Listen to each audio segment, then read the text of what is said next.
is a presentation of Fox Sports. We are Baltimore. We are San Diego.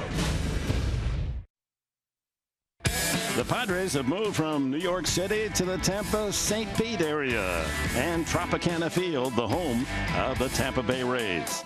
Luis Perdomo will open the three-game series tonight. The Padres and the Rays.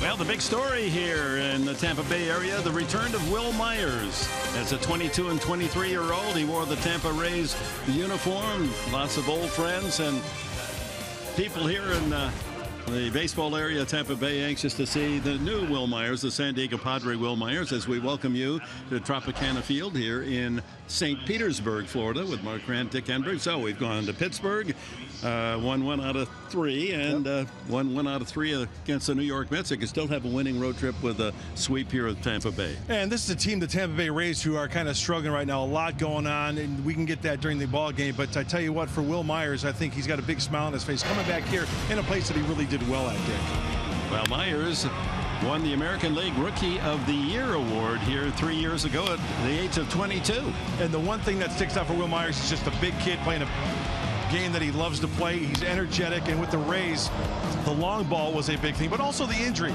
Playing in 88 games over a half a season, you could tell why the Padres right now are very, very happy to have him, and the principals in that trade revisited. Yeah, three-corner deal between the Padres, Nationals, and Rays, and reading the papers and getting the feel from fans in the area, they feel that the Rays got the worst of the deal. The Nationals got 2 good players, and Trey Turner and Joe Ross. They got Steven Souza, who's been a disappointment. Of course, the Padres happy to embrace the talent of Wil Myers. Yeah, when you talk about defense in the Rays, that's a question mark, and Steven Souza really not the best outfielder. So right now it's looking pretty good for the San Diego Padres. He's an all-star, Wil Myers. I mean, let's face it. But they have a hot commodity at the hot corner here in Tampa Bay. Yeah, Evan Longoria is definitely the face of the organization. When you look at this kid, 3-time all-star. In 08, he was Rookie of the Year. He's won many awards. Gold Glove Award, Silver Slugger, and when you look at the games played, there's a reason why this guy is so good and hits well at this ballpark, in any ballpark. And it's kind of tough for a veteran guy to be mixed in with the youngsters and keep that attitude like Evan Longoria does. I mean, he's a Triple Crown winner right now for the Rays. And this is a guy who signed through 2022. He's in the 4th year of a 10-year deal. So he could be the face of the Rays for a long, long time. Well, he's been here 8 years. He's hit 26 home runs this year to lead the Tampa Bay offense. Well, Wil Myers has a lot of thoughts about his time here. He admits himself that he was young and he was dumb. And we'll get more from the Padres first baseman in right field tonight when we come back.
his 1-2 pitch. Myers shoots it into right center field. Got some carry. Gardner to the wall, and that one is out of here. Grand slam for Will Myers. Gardner went back, reaching up, appeared to get a glove on the ball, and it deflected into the stands. Will Myers' first major league home run, a grand slam. And how about that to break into the big leagues? Your first home run, a grand slam in New York, and that was Dwayne Staats' call, the Tampa Bay announcer. Well, Will Myers was not exactly the most popular guy as a young man in the clubhouse of the Tampa Bay Rays. He made some mistakes and admitted to just that. We talked to him earlier today. Definitely was young and did some immature things while I was here. I didn't really feel like I learned to be a big leaguer until this year, and I still have a lot to learn from that. I did some immature things here that I really wish I could take back, but that's the way the game goes. You live and learn, and you just try to move past those and just get better. And we are seeing Will Myers mature right before our eyes, and it's a lot of fun. Let's face it, CC Sabathia, a darn good pitcher, and does it surprise you that his first grand slam, the home run, was to the opposite field? We've seen that power as well. We are lucky as Padre fans to have Will Myers in a Padre uniform. And at 25, but still a very young athlete, that home run was a portent of his tremendous talent. Yes, indeed, we're pleased that he's in that Padre uniform. Talk about youth. How about the managers? Kevin Cash and Andy Green are younger than some of the players in the Major League. We'll be back with more right after this.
It is gone. Home run.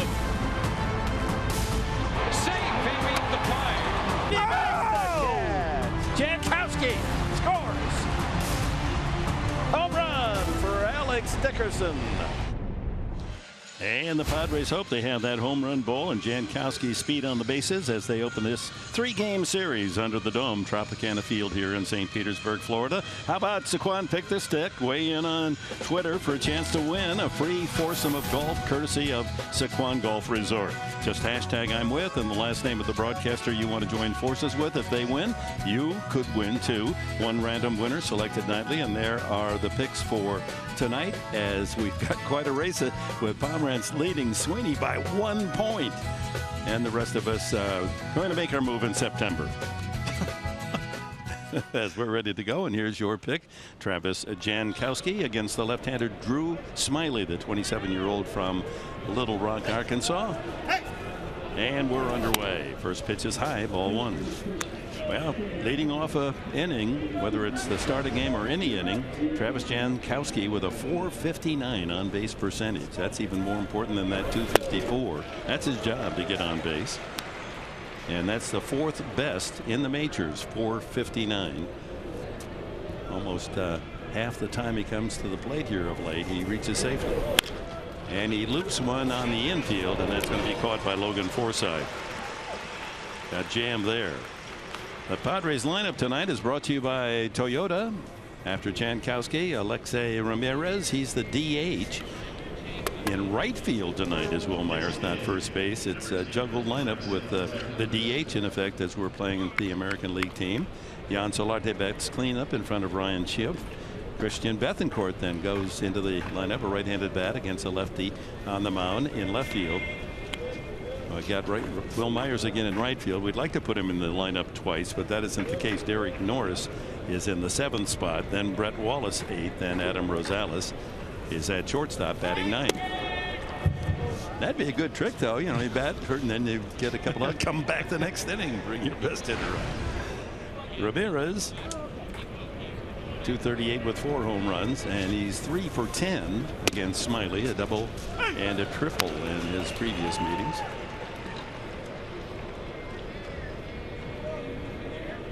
Smiley 4 and 11. He's been pitching better than that of late. That ball is drilled to left field. A double, a triple, and how about a home run? Touch them all.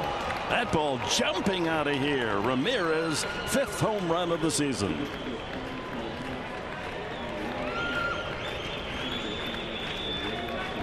We didn't get a chance to mention that Smiley does give up the home run ball. That's the 24th he's allowed this year, and the Padres jump out 1-0 here in the first inning. And Smiley works up in the zone with the fastball, and with the Padres home runs this year, that could spell havoc for the Rays left-hander. Let's take a look. It is a fastball. It's just above the knees, but still a fat pitch, a 4-seamer for Alexei. No doubt about that one. Here's Myers. Padres in New York scored 11 runs, 8 home runs. All the runs scored by home run except the last one yesterday. Spoiled the shutout bid of the Mets 5-1. Ramirez, he hasn't hit a ball that long all season long. That was a monster home run. Well, it's good to see him get some at bats in the DH role. Sure, he's not playing shortstop, but still. 2-1 to Will Myers. He's not going to do it with the leather. He does it with the lumber. Against left-handed pitching, Myers much better than his season average of .276. He's .333 against southpaw pitching on the year. And we'll see another left-hander tomorrow night in Blake Snell, a rookie. Smiley was a 2nd-round draft pick of the Tigers 6 years ago. All-star at the University of Arkansas. And he strikes out Myers. Let's check the scouting report tonight, Mark. Well, for the left-hander Smiley, a lot of his strikeouts do come in that high fastball. We just saw that against Will Myers. In the last 4 starts, he's 2-0 with a 2.5 ERA. He throws the fastball, curveball, cutter, and changeup, and he's a fly ball pitcher, and a very important fly ball off the bat of Alexei Ramirez for the Padres to get on the board. Jan Solarte, the hitter, hitting from the right side against the left-hander. Yesterday was 1 for 4, knocked in the only Padre run in the 9th inning. But that came as a left-handed hitter. Chases in the dirt, fouls it away.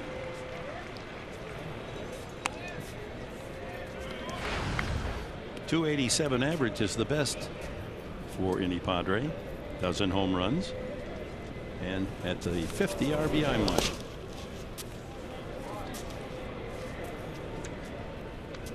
Check of the Rays defense brought to you by National University.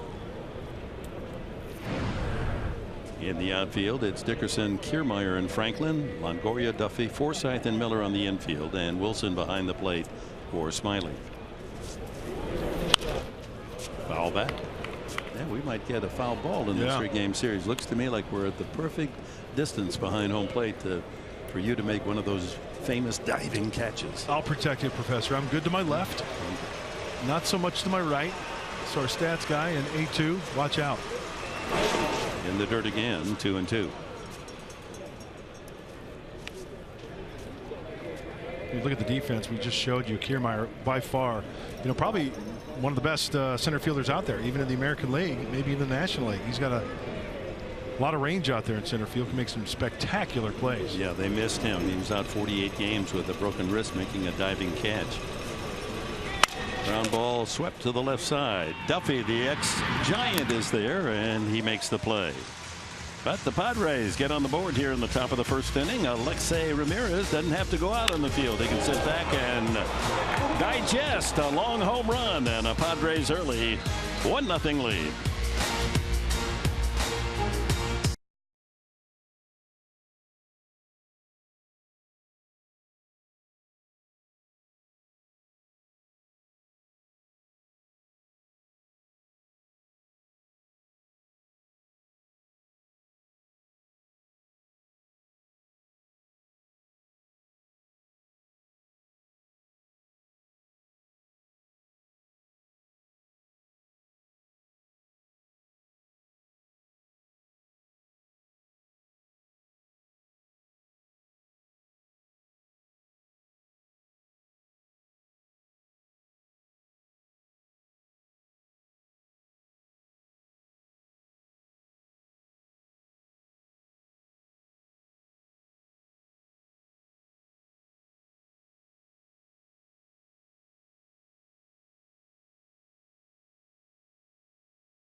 San Diego presents Padres Baseball, brought to you by Jerome's Furniture, where Jerry's price is the lowest price every day.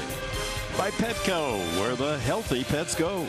And by Pinnacle on the Park. Make your new home here. Visit pinnacleonthepark.com for details. Now Ramirez can just cheer for his teammates in between at-bats as he enjoys that DH role and gives the Padres a 1-0 lead and sends right-hander Luis Perdomo to the hill with the lead early. Here's his first pitch, and it's in there to Logan Forsythe. A popular Padre, traded here in a big deal. Several other key names, and he's really blossomed as an outstanding hitter and leadoff man. .280 with 14 homers. 2 strikes now on Forsythe. Matt Andriese, who started this year. Brad Boxberger was one of the top pitchers in the American League in saves last year. Has had injury problems. That was the deal that brought Jesse Hahn and Alex Torres to the Padres 2 years ago. 55-footer, 1-2. Logan was one of those guys to where you really hope to pay dividends at the big league level for the Padres. But in this game, you're always traded. You never know what's going to happen next. The plantar's fasciitis got him in the foot there, and really didn't see a lot of him. Bounces another 2-2. And here is the starting lineup for the Rays, brought to you by Hyundai. Forsythe and Kiermaier at the top of the order. Then their star player, Evan Longoria. Brad Miller, first baseman, hitting cleanup, 22 homers. And Matt Duffy, Logan Morrison, back from the DL. This is his first start. Nick Franklin in right field bats 7th. Corey Dickerson in left field hits 8th, and the catcher Bobby Wilson bats 9th.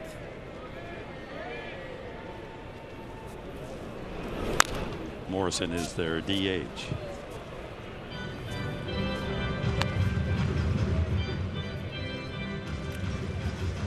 The scouting report for Luis Perdomo. He's got that power sinker and hopefully get some quick outs. Hey, use the carpet tonight. Let your infielders work for you. Swing and a miss, strike 3, and Perdomo has his first punch out.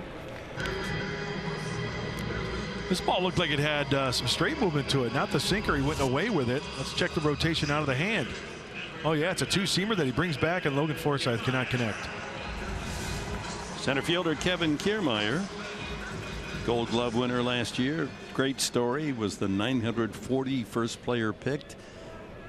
More of a basketball player in his youth than baseball. Terrific outfielder, and he just sizzles a line drive back through the middle. That almost took the ball cap of Perdomo with it. Padres defense tonight brought to you by your San Diego County Ford dealers. As Bethencourt in left and Myers in right, Jankowski will take care of business in center. And Solarte and Rosales on the left side. Schimpf at second. Brett Wallace at first. So Wallace gets a rare start. And Norris behind the plate for Perdomo. You know, you saw Solarte looking up at the roof here. I mean, that's quite an adjustment. When you don't play here, what, once every 4 or 5 years? That's a different look. And you really have to follow the ball because the color of the roof is exactly that of the baseball. There's a lot going on there. Put up the big top. And of course, because of the weather, they play indoors here at Tampa Bay, St. Pete's, and the carpet includes the warning tracks here. You don't get that as you leave the grass into the gravel warning. Yeah, just like in Toronto. We saw that up north. There goes the runner. The throw by Norris is not in time. Kiermaier with a steal.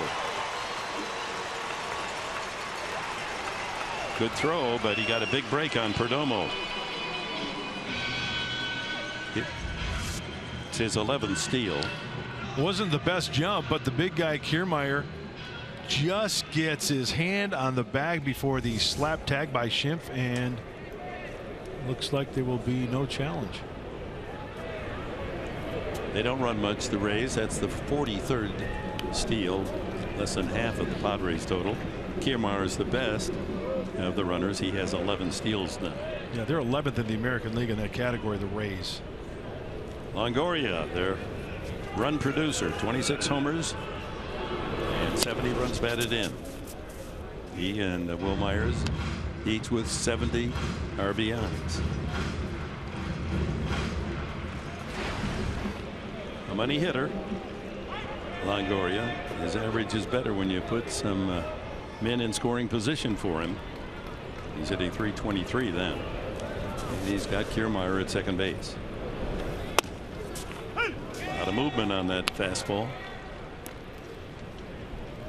2-2.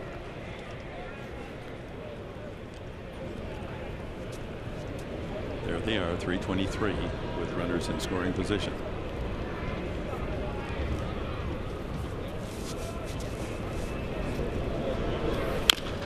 Foul at the plate.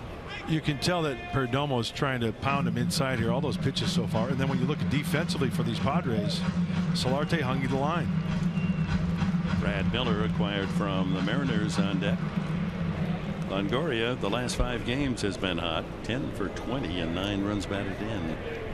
So they got the right man up in the right spot to the Rays here early. With a tying run out at second.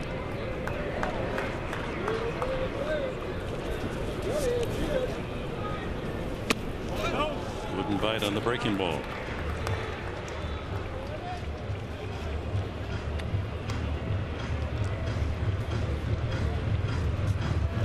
Longoria, a Southern California, in high school in Bellflower in the LA area, and All-America at Cal State Long Beach. Well, this is a count that Luis Perdomo is going to have to try to avoid tonight. The full count, second time tonight. Ball sharply hit and through the hole. Hesitating was Kiermaier, so they're going to hold him at third. He had to wait for that ball to go by him. Not sure that the shortstop Rosales would make the play, so he moves over 90 feet. And first and third with one out for Brad Miller.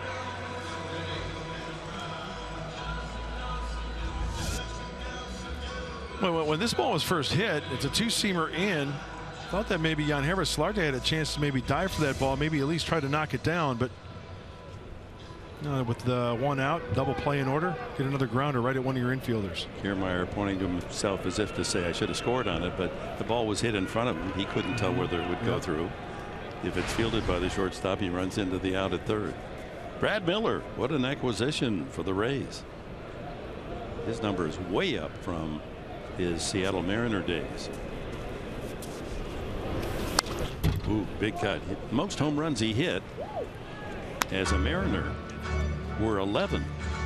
This year he's got 22 for the Rays. Look at that. Doubled the home run total from a year ago. And you know, at this ballpark, I was talking to some of the people here, it pretty much leans towards the pitchers. You might look at this place and say, oh my goodness, this is a hitter's haven. Not the case. Foul back. And 2 strikes on Miller. He's 26. He's a Floridian. High school in Orlando. College at Clemson.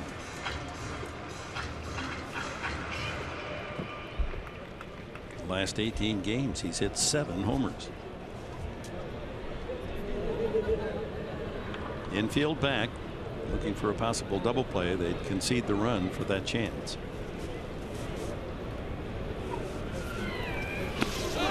Throws it away, or did it hit him? It hit him. So Perdomo off to a rough start. The bases are loaded. A couple of singles and a hit batsman.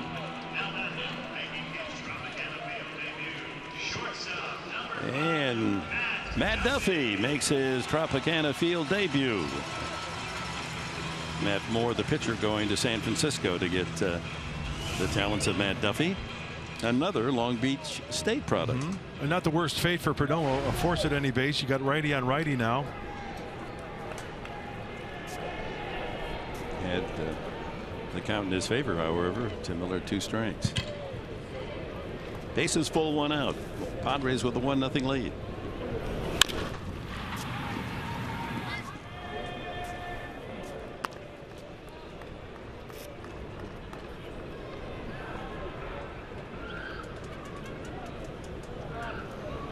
You know, at some venues you can really feel the electricity.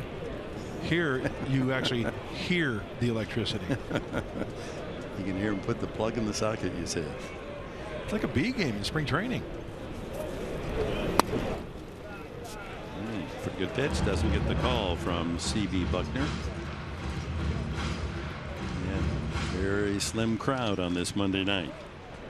Rays, their season self-destructed before the All-Star break. They had a terrible 27-game run where they won 3 games.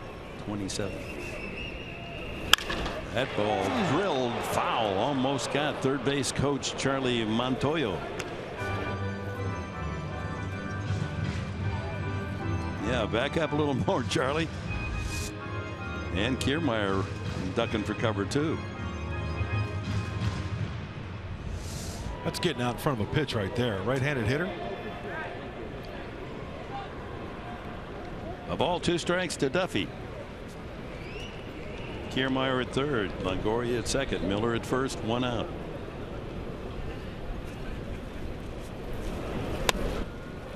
Just a little low. Took something off that one. Hey, good changeup and good selection of pitches. Inside and down to Matt Duffy, trying to induce that grounder.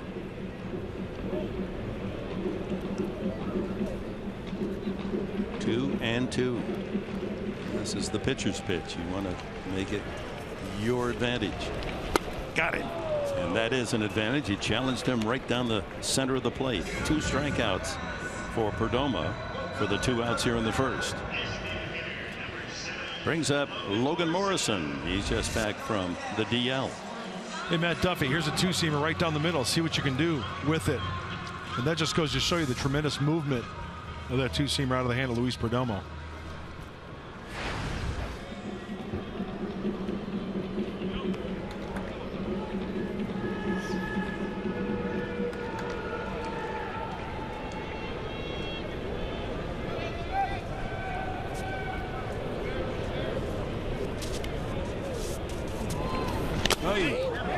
Did that hit him? I think it did. Oh my gosh. That ties the game. 2 hit batsmen. Same pitch, way inside and low. And a gift run for the Tampa Bay Rays, and the inning continues with the bases loaded. Morrison gets an RBI hit by a pitch with the bases loaded. Well, that hurts. Right off the back shin, the left shin. Kiermaier comes in to score. Longoria over to third. And Miller to second. Nick Franklin hitting .281. 3 home runs. Well, that in the dirt. So Norris tested again. 2 singles and 2 hit batsmen equal 1 run, and the base is still loaded. And Darren Balsley's going to go out and try to settle down the young 23-year-old. A rough beginning, and he starts to show his emotions.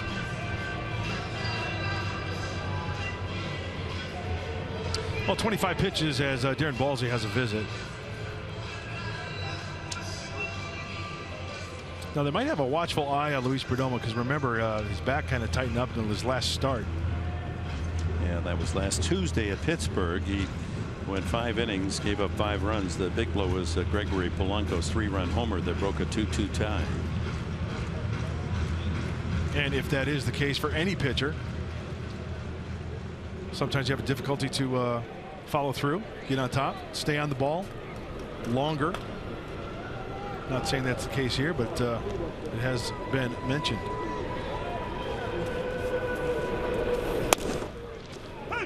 Got the call, 1-1. Plenty of velocity, 94 on that one.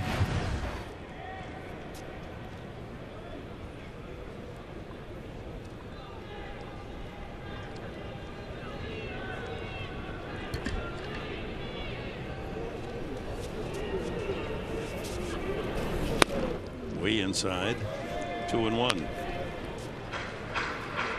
Franklin, another acquisition by way of Seattle. The Tampa Bay Rays in Seattle and the Padres have been very busy in the trade market. 2-1, 3-1.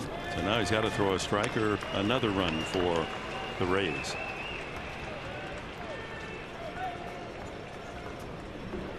Franklin was the #1 draft pick of the Mariners. This is his 3rd year in Tampa Bay. Chop to first. Wallace able to get the big hop, and the inning comes to an end. So 1 run scores on the bases loaded hit batsman. We've got an even game at 1.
Survived big trouble in the bottom of the 1st inning. The Rays settle for only 1 and a tie game. And we'll take a look now at the keys to the game, brought to you by your San Diego Honda dealers.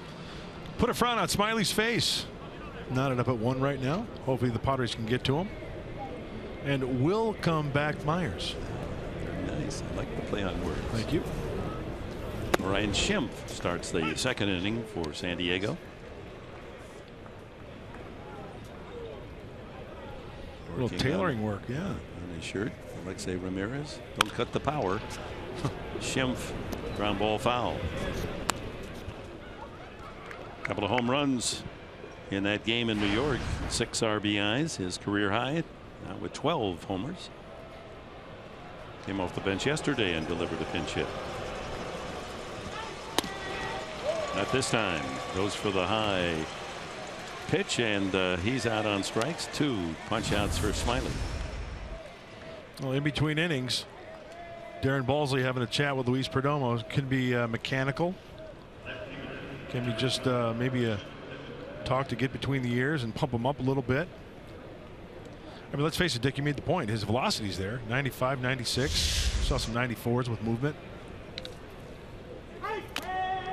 Christian Bethancourt playing left field tonight to get the right-handed bat in the lineup against the lefty Smiley. Half a dozen home runs for Bethancourt. 1 in New York. That ball is hit well to center field. Very well. Kiermaier, well, it dies there shy of the warning path. And Kiermaier not asked to make one of those spectacular catches for which he has become very famous down here at Tampa Bay. You know, like Yadier Molina in St. Louis, the Platinum Glove winner. You're looking at the Platinum Glove winner in the American League right there. He's a good one. That's the award that goes. The Gold Glove goes to the best defensive player at a position. The Platinum Glove is the best defensive player, period, in the league. So 2 outs to Derek Norris.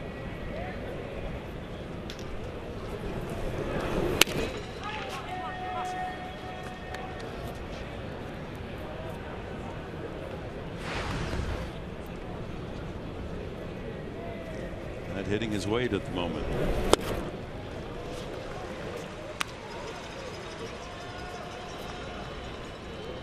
Ball and a strike.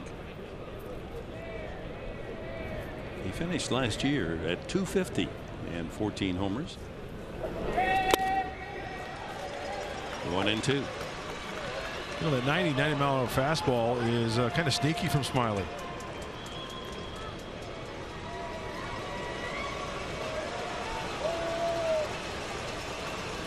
Fastball up. 2-2. Was with the left-hander sports, the fastball 55%. They're hitting 280. And how about the changeup and slider? Oh, hitters are having their way with him. Good success with the curveball in 191. This is up again, 3-2.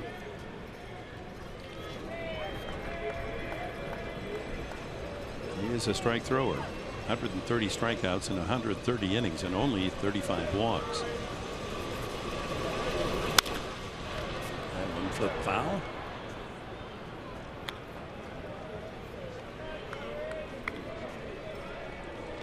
First time for the Padres here in Tampa Bay in 3 years.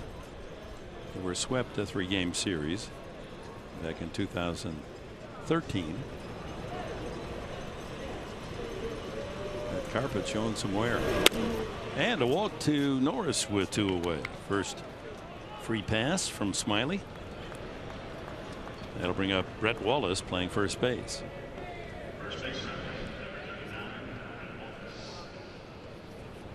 Well, there's a lot of talk about this Tampa Bay franchise. Ideally, they could move from St. Petersburg to the larger population area that Tampa Bay itself. I believe the city owns this ballpark and they have a very tough contract with the Rays. Ooh, shattered bat, slow roller to second, and Forsythe able to flip in time for the out. Middle of the second. A 1-1 tie.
Well, quite frankly, I don't want to make a whole lot of excuses, but he was dealing with a lower back problem, and the way he throws his sinker, he was having a problem getting it down the zone.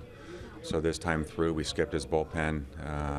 He's got an extra day rest this time, and he's feeling good. So moving forward, his start, we expect him to be the guy we saw the couple starts before that, where he had a good low sinker working deep into the ball game. Well, Luis Perdomo last half inning was a little wild, hit 2 Batman, but now he has the chance to maybe make the adjustment in this inning as we're tied up at 1 here, so not a lot of damage done. And that one start when he lost to the Pirates, 105 pitches, 9 hits in 5 frames, while striking out 3 and walking 3.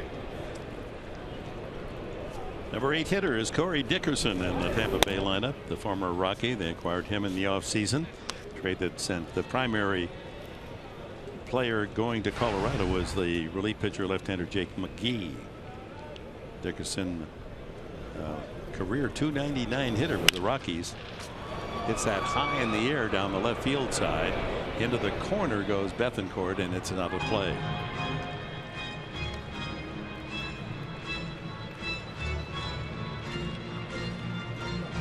His numbers are disappointing so far here as a hitter, .221.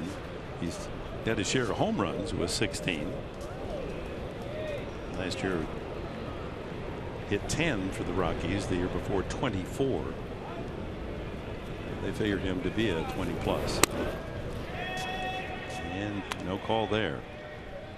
2-1. Well, with the offense of the Rays, you know, they traded to get some offense, but now the defense is in question. That's a big part of the exposure of this Rays team. Not the greatest defense. Left field. That sends Bethancourt back, and the ball is off the top of the wall, and Dickerson scoots into second base with a double.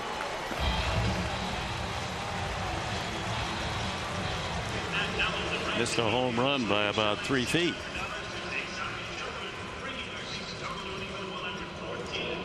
Well, after hitting that ball, Corey Dickerson's probably clicking his heels together and say, hey, Toto, we're not in Colorado anymore.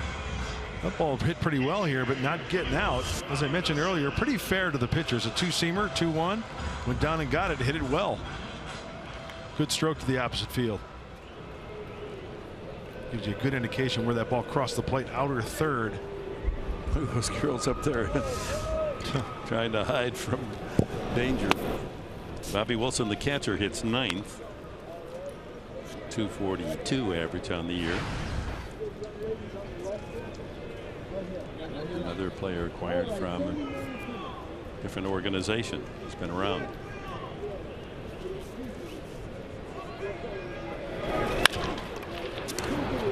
Solarte looks back the runner, and there's the first out of the second inning. We go to the top of the order, and Logan Forsythe. MLS Soccer Sunday, sponsored by Audi, returns this week with a red-hot Western Conference rivalry. Don't miss as Clint Dempsey and the Sounders collide with Diego Valeri and the Portland Timbers this Sunday at 5:30 p.m. Pacific on FS1, or watch it live on Fox Sports Go. Yeah, that's a good matchup. Seattle, Portland, they are heated rivals.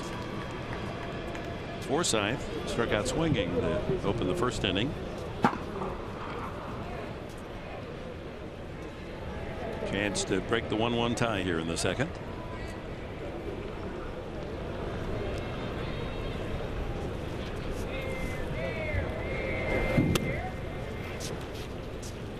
Breaking ball spins outside. With the Padres, 2011-2013, his average was around 241. Slugging percentage 349. Much better in the 3 years now with Tampa Bay. And that ball is hit high and deep to left center field. Jankowski looks up and watches that one fly out of here. Number 15 for Forsythe.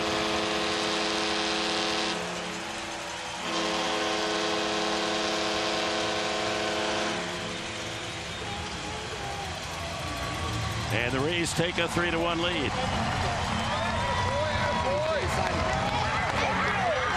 And from appearances here in the first 2 innings, Perdomo just doesn't have it tonight. And I think one of the reasons why we see those numbers for Logan Forsythe, plain and simple, a healthy Logan Forsythe. You're talking about spinning on a fastball. If that pitch is taken, I guarantee you, That ball is off the plate and in, and he does a nice job of getting to it and sending it near the duck. Left center field. That's a poke.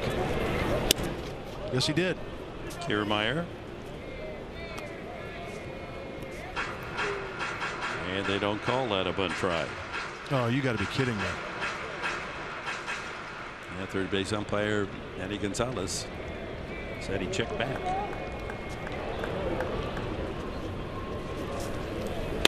Ball 2. So Perdomo, 4 outs, but 4 hits, 2 singles, a double, and a 2-run homer. Ground ball sharply by Wallace. The throw to first, not in time. Perdomo late getting over there, and the speed of Kiermaier. He legs out an infield hit. Nice job by Wallace to snuff the ball out of right field, or actually Schimpf. And the throw then to Perdomo, but he's slow getting there, and Kiermaier is much too fast. Well, as soon as this ball is hit, is Perdomo on his horse. He's over there. You know what? Credit Kiermaier for just getting down the line. I mean, Luis Perdomo was on his way over there as soon as that ball was struck. He stopped to catch the ball, and he didn't have time to get to the bag and field it like a first baseman. So the inning continues. Another hit for the Rays, and here's Longoria. Infield hit, his first at bat.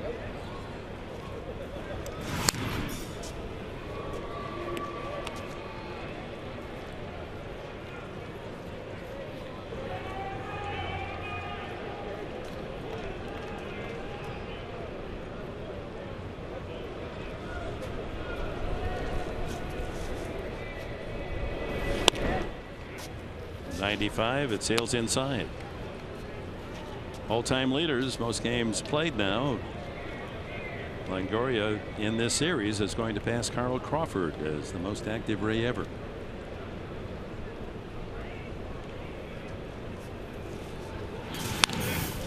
Kiermaier stealing second base in the first inning, so keen eye on him from Perdomo.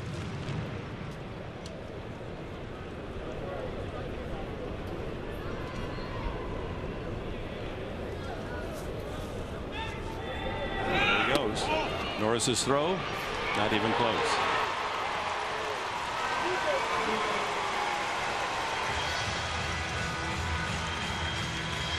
Steals 11 and 12 for Kiermaier.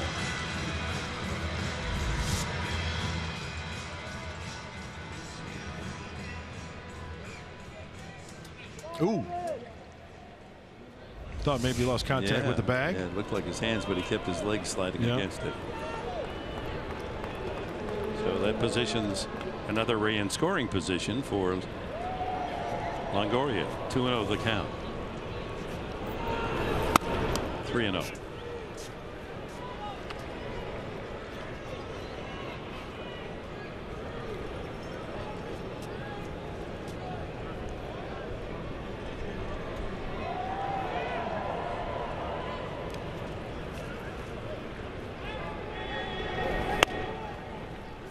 And a 4-pitch walk.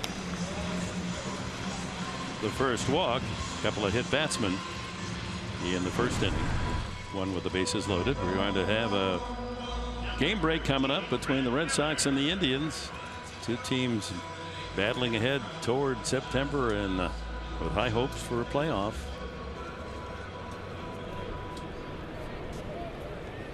More balls and strikes, and in this case for Luis Perdomo, it's getting into a little bit of trouble. Brad Miller, one of those hit by a pitch in the first inning.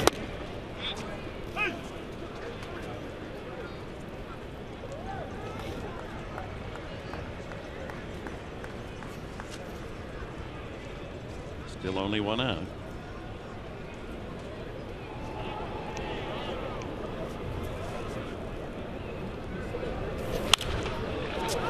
Play. This guy doesn't get cheated, does he? No. He's got the Sadaharu O leg kick. Gets locked and loaded. Drops that front foot and tries to throw the head of that bat with some serious aggression through the zone. Where it is, he wasn't real pleased that Duffy was acquired to play shortstop. He feels that's his position. They moved him over to first base. In the dirt, 1-2.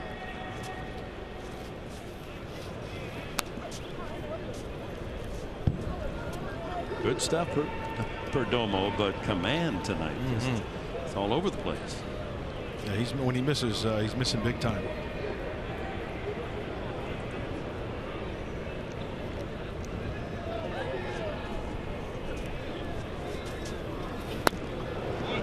Got him. Strikeout number 3 for Perdomo.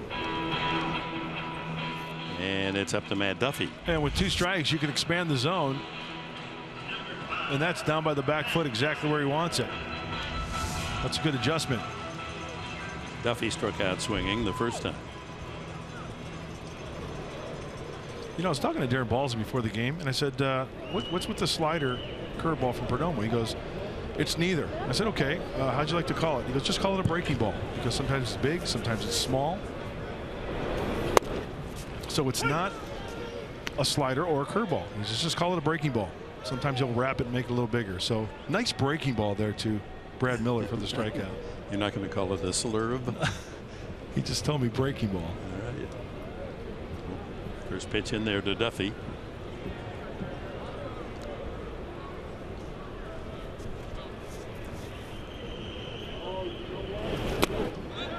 There you go. Yes. Jim Reynolds there at first. And the count's 0-2.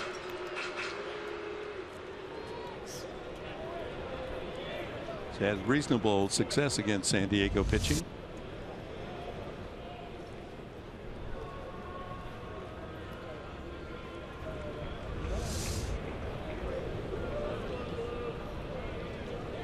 Kiermaier at second. Longoria at first base. Now 2 strikes to Duffy.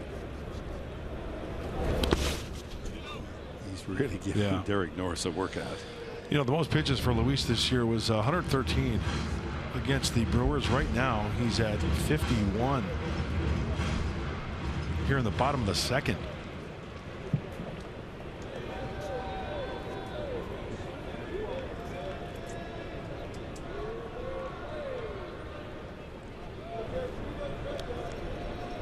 Making that big jump from A ball to the major leagues, and 23-year-old arm maybe catching up to him here in mid-August. You know, I'm not going to make any assumptions. I'm going to just speak from experience. I remember if I had a sore shoulder or a sore arm, I was afraid to attack the zone. I would try to nitpick. Why? Because you don't feel you have your best up. And once again, disclaimer, I'm not saying anything's wrong with this kid, Perdomo. Okay, I'm just saying because he's wild outside of the zone. If I had the shoulder that was barking or the elbow that was barking, I was a little tentative to attack the zone. I try to nitpick here, nitpick there. Next thing you know, 3-1, bang. Ball in the dirt, pass ball, wild pitch. Once again, I'm not saying that's the case. 2-2 to Matt Duffy. Fly ball to right. In comes Myers. And the Rays will settle for the 2-run homer. Logan Forsythe. It's 3-1.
All right, thank you, Mike. Boston is just 2 games behind Toronto in the American League East, and Cleveland leads the Central Division by 5 over Detroit at the start of play tonight.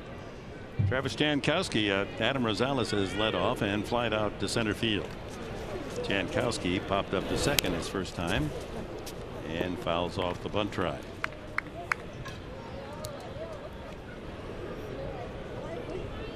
Padres only hit the home run from Alexei Ramirez. He's on deck.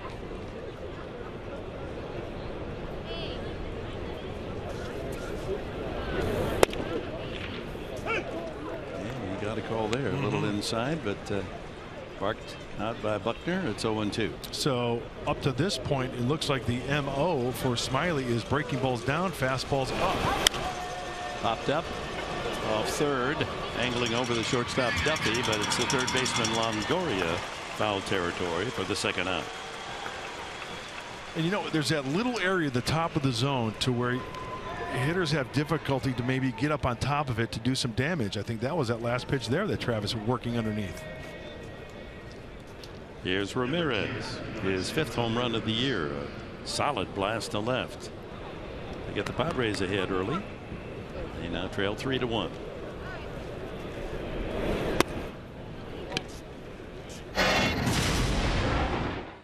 Another look at the home run, no doubt about it. Just had the good sound. And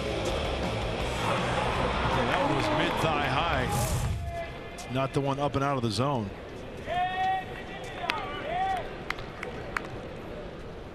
Ramirez ruining the no-hit bid yesterday. Left-hander Steven Matz of the Mets. Chopping a single over the first base bag in the 8th inning. This is a soft fly ball to center. Here comes Kiermaier. Out goes Forsythe. It's Forsythe. And a 1-2-3 inning for Drew Smiley.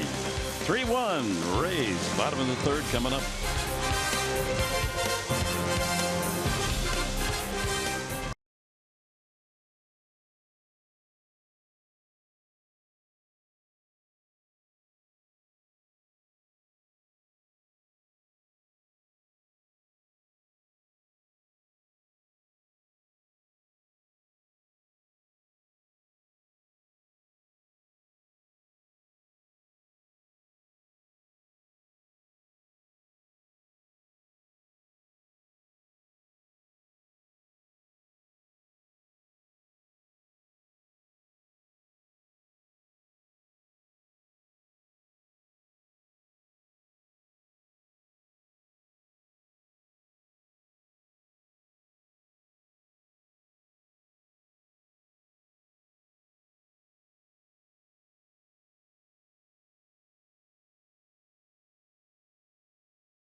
It's actually really tough here because this is one of the only places in baseball we tell guys not to take their eye off the ball because of the roof here, how hard it is to see the baseball if you take your eyes off of it. So now you got a warning track that really blends in well with the turf, and you don't know the difference. So it's less than ideal, but it's something in a 3-game set we got to deal with, and I think you just got to communicate with your left center and right fielders, and they got to talk to each other to let each other know how close to the fence they are.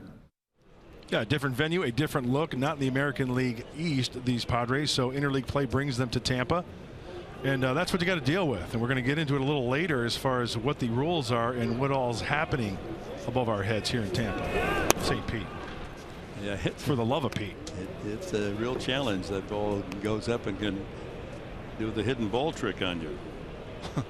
Logan Morrison hit by a pitch with the bases loaded, credited with his 32nd RBI the first time up.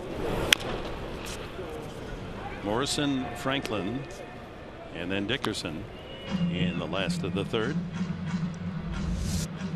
Before the game, and hitting fungos up into that roof, and there's Jabari Blash. Yeah, that's a little tough play there. I think Green is going to touch them all on that second one.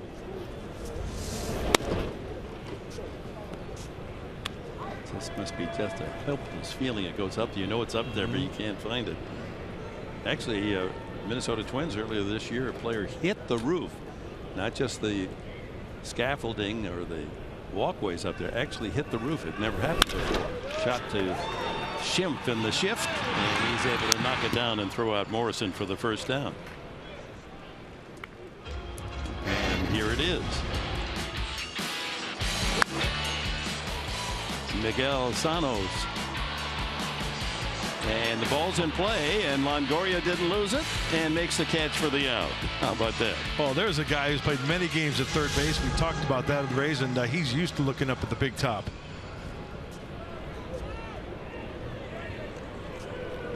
Nick Franklin grounded to first, his initial at bat.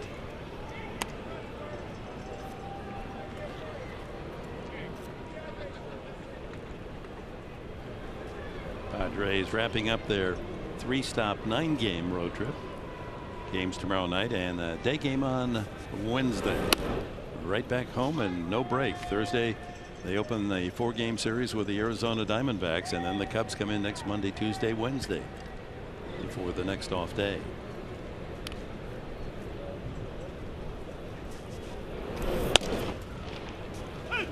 And the next off day actually isn't an off day because they'll be traveling on to the next road trip to Miami, Atlanta, and the Dodgers.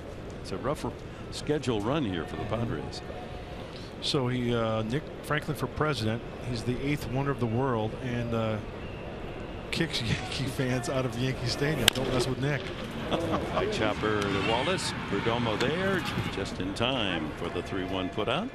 2 gone here in the third, and this is the Perdomo that Darren Balsley and the Padres have learned to love. Ground ball outs. Well, we talked about the rings, right? Well, up here, right there, guess what? That one right there is ring A, and that's how they identify him here. This one here is ring B. C is right here. This light standard right here, and then it's kind of tough to tell, but there's one right here that goes all the way across. That is ring D. Now the foul poles go up there. There's an extension up here. We can get into to show you that. But if you were to stand at home plate, look down the left field line, the yellow line of the foul pole goes all the way up. And then there's a gap all the way up to catwalk B, to where there's another yellow line. So everything hit to the right of that is playable. If it hits a catwalk up there, guess what? It's in play. And if it hits ring C, it's a home run. Correct. It's like giving your lady fair a ring. Yeah, that's a home run. So the foul pole, it doesn't. I wonder why they didn't extend it all the way up to the catwalk. And there's just nothing in here. Then they painted a little yellow line up there. There. Right there. And then if you go up a little further, there's another extension up farther from the vantage point. Right there. Amazing. Yeah. And if you hit the catwalk, you win a suit. I thought you'd get a cat if you hit the catwalk. Oh, what's it? Yeah. We could do that. 2-1 to Dickerson. High drive, left center. Jankowski says he's got a beat on it and makes the catch on the track. 1, 2, 3 go the Rays in the third. It's a 3-1 game. Tampa Bay leads.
definitely was young and did some immature things while I was here. I didn't really feel like I learned to be a big leaguer until this year, and I still have a lot to learn from that. I did some immature things here that I really wish I could take back, but that's the way the game goes. You live and learn, and you just try to move past those and just get better. Hey, growing up is hard to do.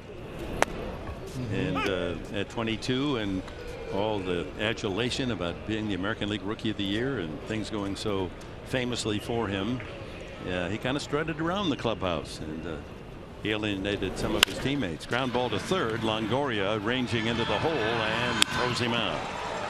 But the big point about that sound clip from Myers is he admits that he wasn't the best of character and that he has learned, and from all indications he's a terrific guy for San Diego. No question about it. And the one thing that's really refreshing about Will is his attitude. I mean, he's like a little kid playing at the big league level. And the one other thing, he's been accountable.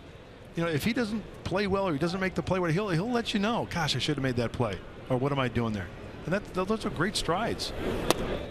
Solarte grounded to short his first time. Smiley cruising along has allowed only 2 men to reach the home run by Ramirez and the walk to Norris. 1-1.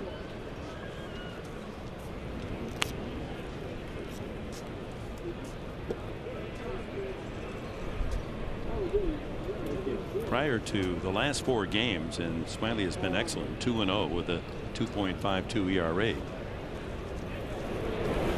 He had big trouble. He was 0-7. Another chance for Longoria with a big arm, fires to first, and Solarte is a goner. 2 away here in the 4th.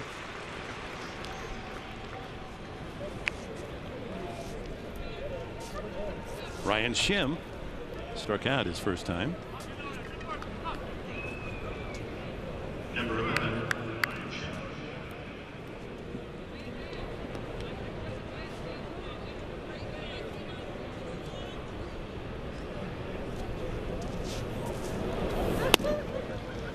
University of Arkansas had considerable success in the last decade, and Smiley was a member of the team. His roommate was Dallas Keuchel of the Houston Astros, and a teammate was Logan Forsythe. Produced some big league talent. A couple of good left-handers right there. Razorback. Soo-wee. 1-2. Now you would look good in one of those Razorback hats. Oh yeah. the guy that said, you know what, these could be so popular, people are going to buy them and wear them. Guy's got his legs kicked up. There's in the Caribbean somewhere. Merchandise maven, that guy. He's the same one that made those high wind, velocity wind things that where you dry your hands in public restrooms. Yeah. Those work too. You know, it's amazing what the public will buy. I thought those were hair dryers. Swing and a miss, strike 3. That is the 3rd strikeout for Smiley.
Sports San Diego presents Padres Baseball, brought to you by Saquon Casino. Sign up for the new Padres Club Card today. By Jack in the Box, try his new Smoky Jack. Taste it before it's gone. And by Mercury Insurance. We're on a mission to save you money. Log on to mercuryinsurance.com today. And over on the west side of the state of Florida, frolicking in the seas of the Gulf, as Luis Perdomo, now he's retired 5 in a row, seems to have settled in since the 2-run home run by Logan Forsythe. Yeah, he's done a fine job. First inning 29, second inning 24, and last inning, Dick, in the third 12 pitches. So he's making some progress there. Number 9 hitter, catcher Bobby Wilson, and then Forsythe and Kiermaier in the 4th inning for Tampa Bay.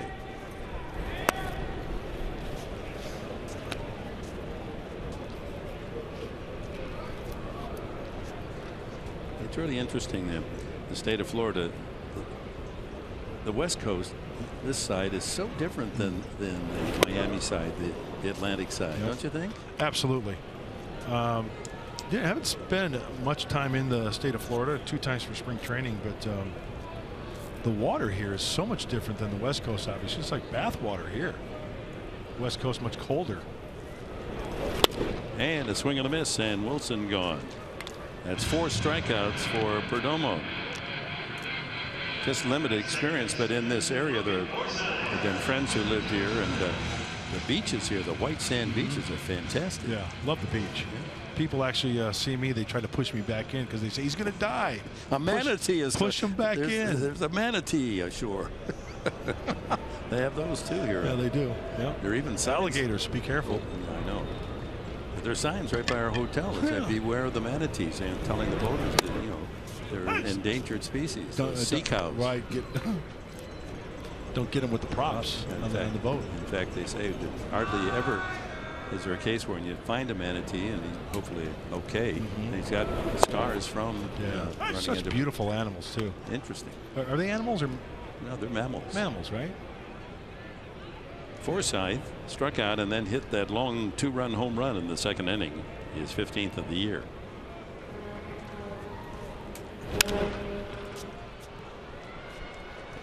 Listen to the sound. Yeah, it was a 2-seamer down, and he really got to it quickly. Good short, compact stroke. 404 to center, and then there's a little niche out in left center field where it's even a little deeper, probably about 410, where he sailed that one out of play. Protective swing and stays alive, 2 strikes. So Perdomo trying to counter with that breaking ball down and away. You can see Logan was out in front of it just a little bit.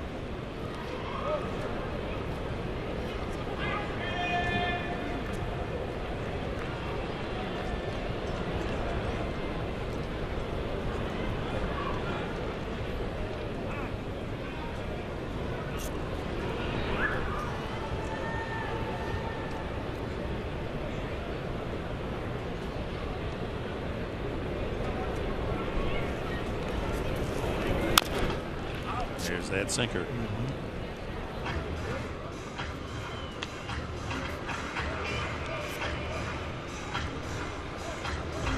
If you're going to throw the 2-seamer, you better get it in there. Well, the movement on that is just tremendous. That's why you foul it off your ankle, your shoe top, your shin. Tough to square it up. Another foul.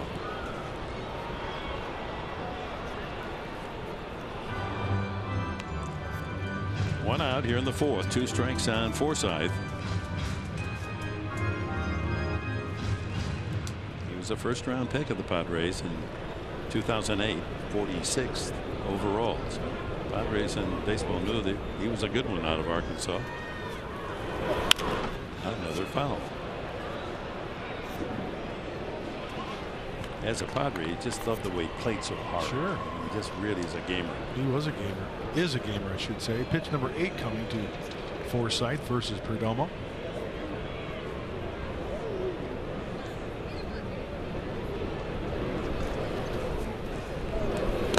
In the dirt, and he went. Couldn't hold back on the breaking ball. Back-to-back strikeouts for Perdomo. He gets Wilson and now Forsythe. A good battle. He challenged him with some fastballs, fouling it back, and you don't want to throw that breaking ball over the heart of the plate because it'll speed up his bat. But he picks the perfect time and the perfect location. You can't hold up.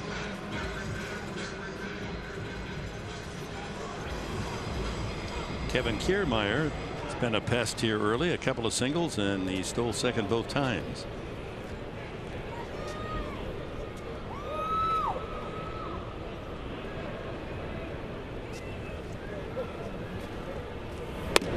Kiermaier from Fort Wayne, Indiana, 26. He's a lifetime Purdue University fan, basketball fan. And he's popped up. Solarte sees it. That's a good thing. And makes the catch right at the bag. Another 1-2-3 inning. And Perdomo's retired 8 in a row.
Fifth, and here's our tools of the trade, brought to you by Ram Trucks. When we talk about ball clubs being strong up the middle, how about center fielder Kevin Kiermaier going to the gap? He's author of many spectacular catches in his day, going up 82 feet the distance traveled and almost 2.5 feet on the leap to haul it in. The Platinum Glove winner for the Tampa Bay Rays a couple of weeks ago here at Tropicana Field, flashing the leather. He's really exciting to watch, and of course we have one of our own in Travis Jankowski. That ball hit high in the air to center field, right on cue to Kiermaier, and Kiermaier, one pitch, one out. Bethencourt has flied twice to the center fielder. Derek Norris, one of only 2 Padres to reach safely in the game. He walked in the second. 8 in a row retired since.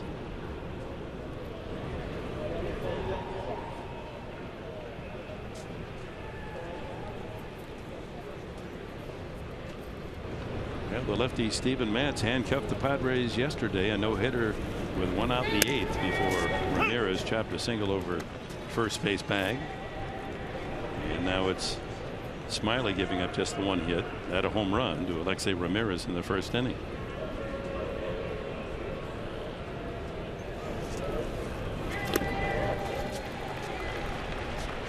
One and one.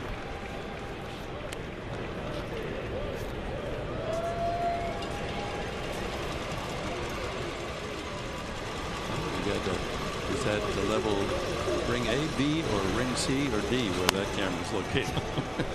That looks like directly overhead of home plate. You know, I think that'd be great if you went up there like a ring A. Oh, do you really? Gave reports from up there. Huh? No chance. No chance. I am deathly afraid of heights. Even Are you really? Even if I'm secure. I mean, in a plane I'm fine, but well, we could tie you to. You know. No. Nope. 3-1 to Norris. And another walk. Well, apparently the count is off here because we had 3-1. Well, the umpire had 2-1 apparently. So now 3-1.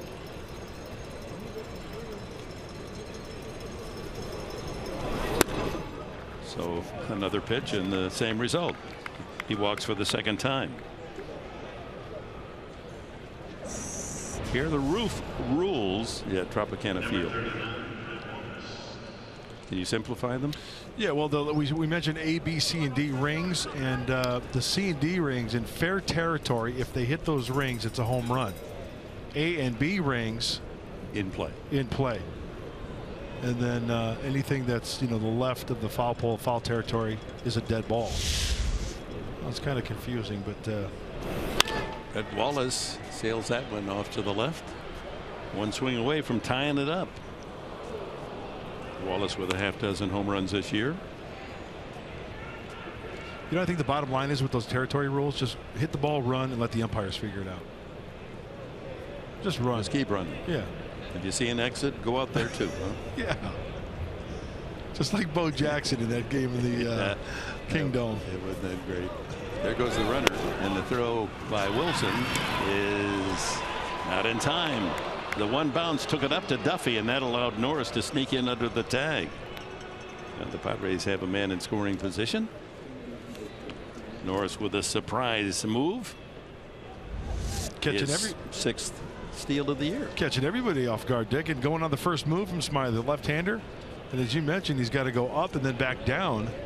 And it looks like the Rays are kind of stalling a little bit. And from that angle, nothing definitive. Yeah, he's in there. Once again, he didn't hold the glove on him because he loses contact with the bag right there. He never held on the runner. You got to do that. And the century mark, and Derek Norris, the surprise base stealer to get the Padres to 103rd most in the National League. Didn't get a steal in New York. That was a big disappointment. The Mets, who have been very generous to base runners. Padres just didn't get enough man stealing. You can't steal first, and that was the problem in New York. And the fact that they were scoring all their runs on home runs. It's amazing. There were 29 innings played in New York, and the Padres left 4 men on base. 4. 2-1 to Brett Wallace.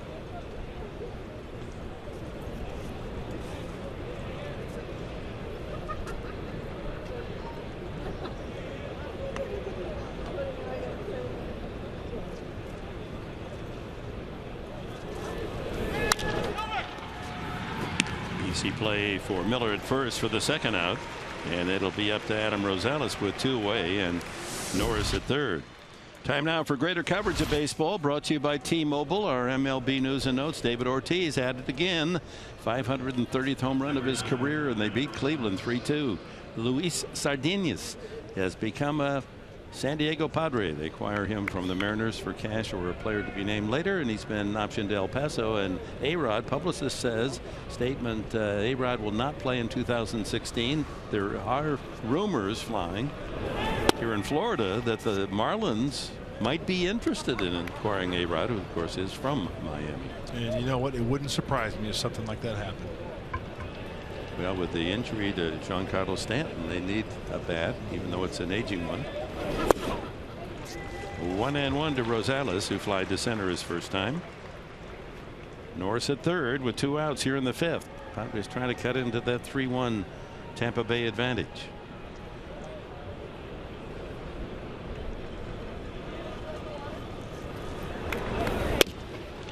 Outside, 2-1.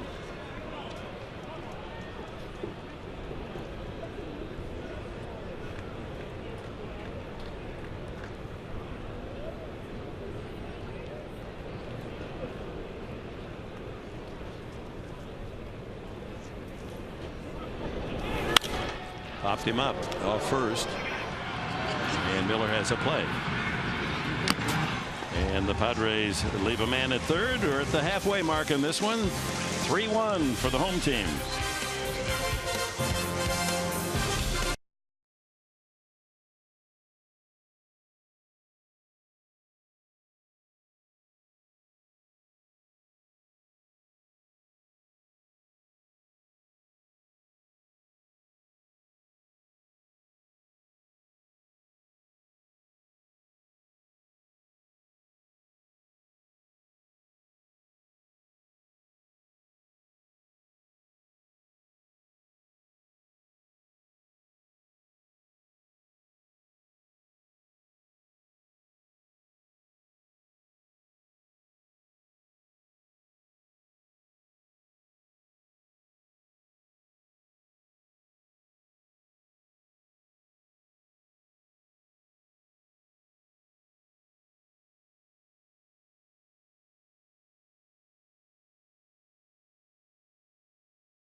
All right, thank you. Just to follow up on Mark's point, the Yankees are 4.5 games out of the wild card race, so they are indeed a current factor, as Luis Perdomo with 8 straight outs since the 2-run homer by Forsythe back in the second inning. Will face Longoria, Miller, and Duffy. Middle of the Tampa Bay lineup in the 5th. 1-1. 3 runs, 5 hits for Tampa Bay. 1 run, 1 hit for the Padres. Bounced into the shift, 2 hops. Schimpf throws him out. Here is the American League playoff picture, and it's much tighter than the National League at this point. Of course, they have that American League East. Just that race alone is very tight, as you can see.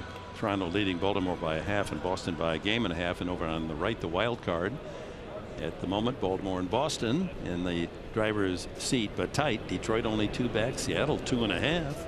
Houston 4.5, and the Yankees 5. Nothing more exciting than towards the last week of the season and see changing in that lineup up and down, like this Rays team back in 2011. I mean, that was a very crucial time for this organization and a very exciting time. Longoria was the man of the hour. Here is Brad Miller. Hit by a pitch and struck out. Big time shift. Heavy on the right side for the Padres. Gonzalez now even moving closer to second base.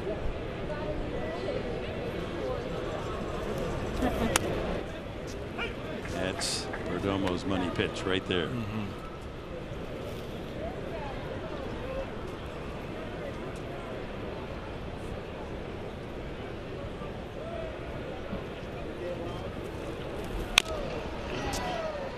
Something off that delivery, and it's 2-2. You can see by his swing he tries to pull. I mean, that's why the shift is on, and Rosales with the 2-0 count, he moved over there. More of an aggressive type swing, but this guy's hacking.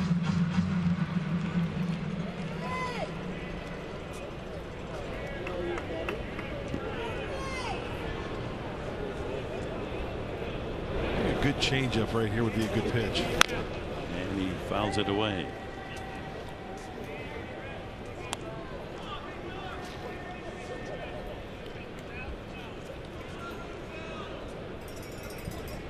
See what Derek Norris puts down here. 2-2. Breaking ball. In the dirt, full count.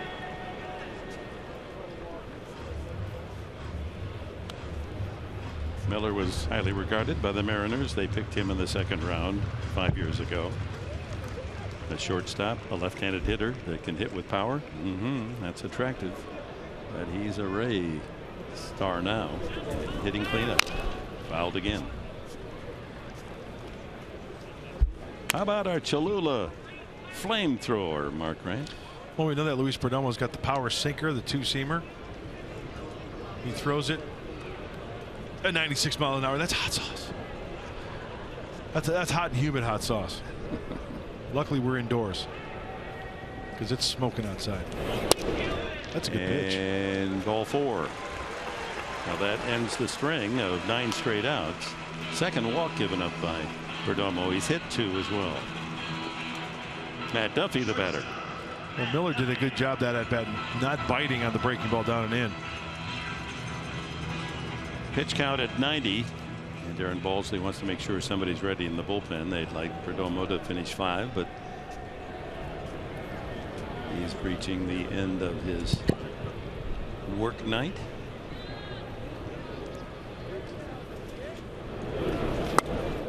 Inside, ball 1.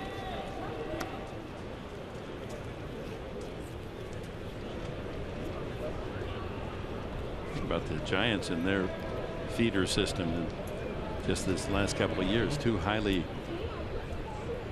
attractive players. Nick Newton, they let him go, and the Padres have him in uniform tonight. Duffy was a longer shot, but you know, served the Giants well, along with Joe Panik. They've got so much talent in the minors in the infield. They're able to make the trade for the left-handed pitcher Matt Moore.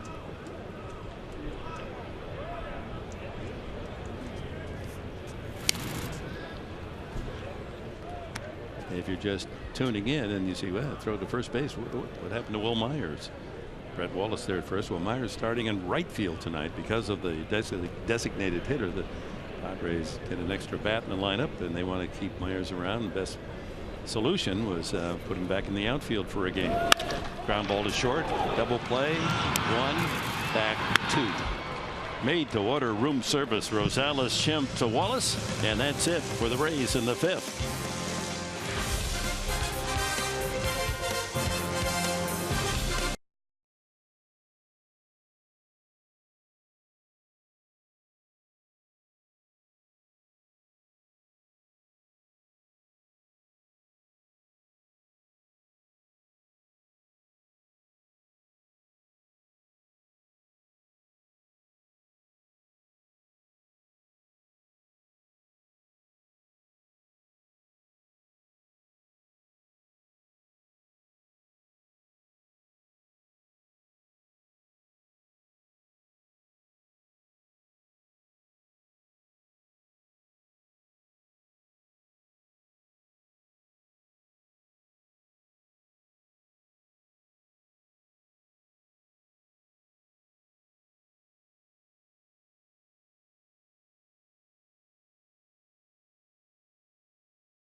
Here's our Harris game summary. The Padres scored first, 1 out in the first inning, and Alexei Ramirez deposits a long drive into the bleachers and left 1-0.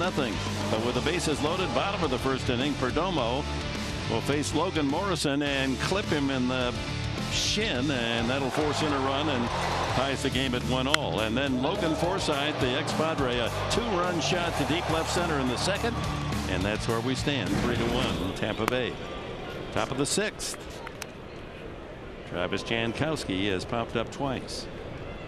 Ramirez and Myers to follow against Drew Smyly, working on a 1-hitter. Just the home run by Ramirez, the only hit on the board for San Diego. And what's been the common thread for these Friars when they win ball games? It's getting number 16 on base. Travis Jankowski. You got to get him on somehow. Unable to steal a base in New York. He was thrown out at third.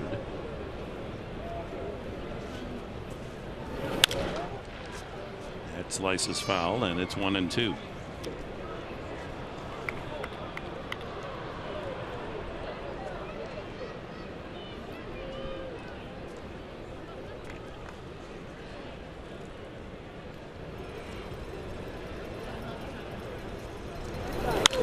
Another foul. He was 1 for 10 against the Mets. He did walk a couple of times.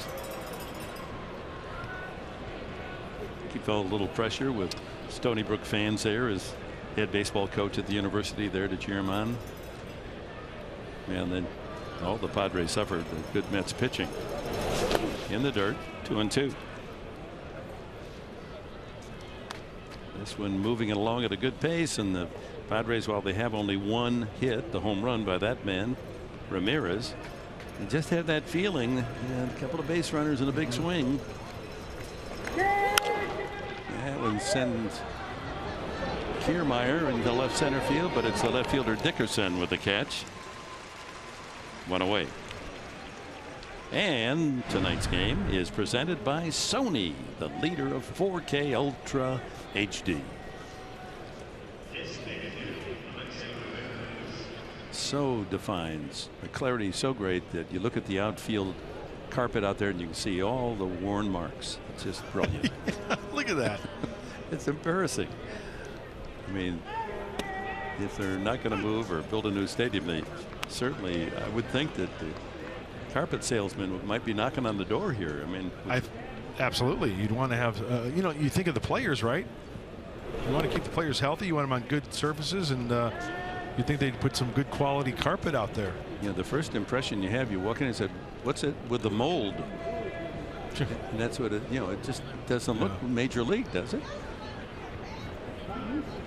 Ramirez with the count 1-1.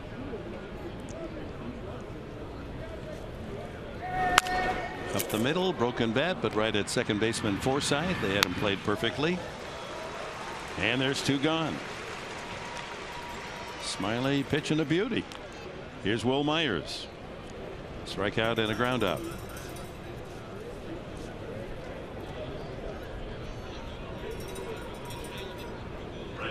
"70 pitches, and he's got 2 outs in the 6th inning. 2 walks and the home run. That's been it.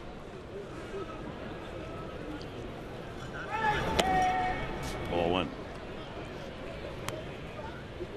One of the few changeups that Smyly has thrown up there, and it's a pretty good pitch to start off with when you're facing Will Myers, and the 3rd time around he's geared for the fastball. That ball hit high in the air to right field, and Nick Franklin waits for it to come out of the roof. There, he spotted it. Another quick 1-2-3 inning for Drew Smyly. 3-1 Tampa Bay.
Padres 3-1 here in St. Pete. Want more on San Diego sports?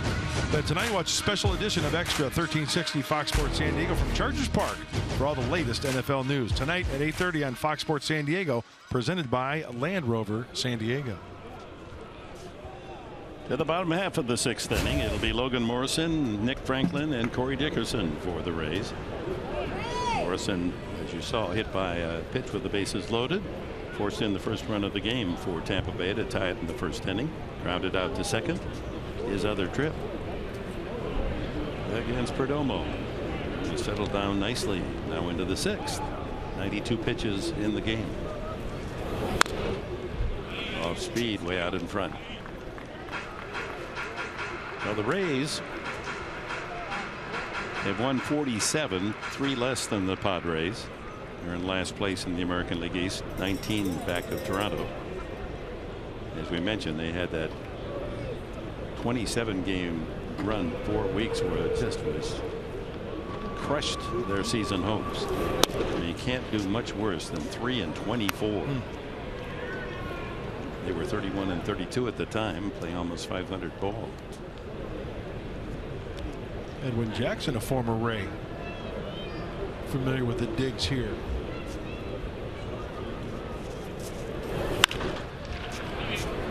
Yeah, not a lot of fun in a ball club when you go through a run like that. Tempers can get short, and there it is since June 16th, Dick.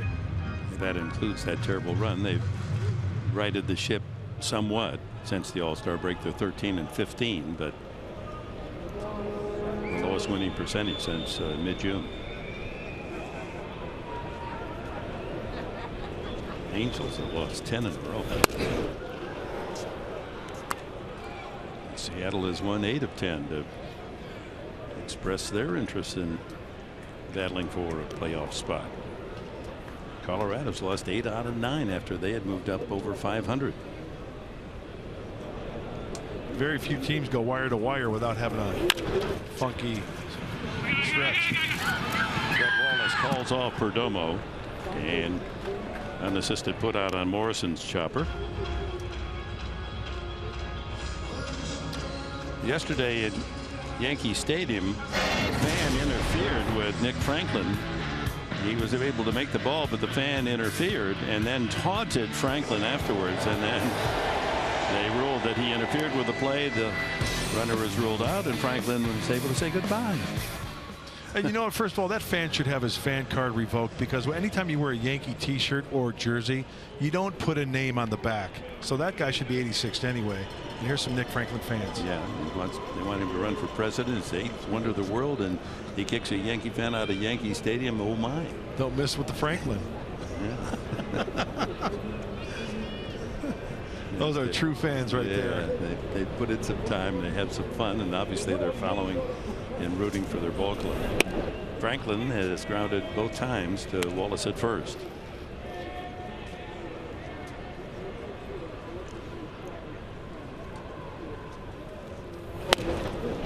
Challenge 1-1. Corey Dickerson to follow here in the last of the 6th. Perdomo, after a couple of rough innings at the start, 1st and 2nd, has settled down and pitched a beautiful game since. Rays left the bases loaded after scoring 1 run in the 1st inning and left 2 more on in the 2nd after Forsythe's 2-run homer, but not a hit allowed since. So the issue ironed out after he had that talk with Darren Balsley after that 1st inning. He's been throwing the ball extremely well. Changeup, didn't get the call, could have. 2-2.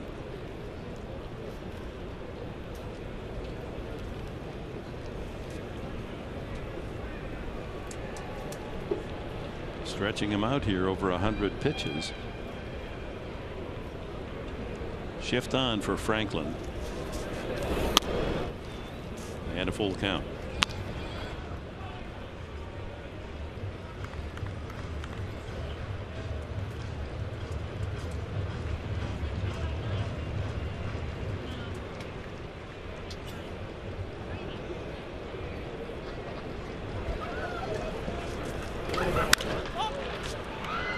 high fly ball up into the roof. Tough chance for Rosales. Can't make it.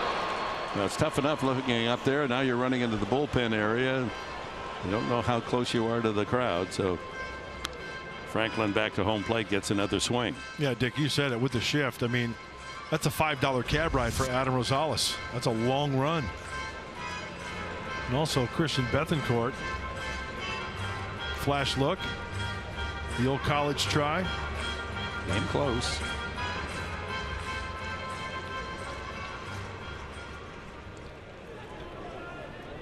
Now Rosales back at position. He's playing the shortstop position, the only fielder on that left side.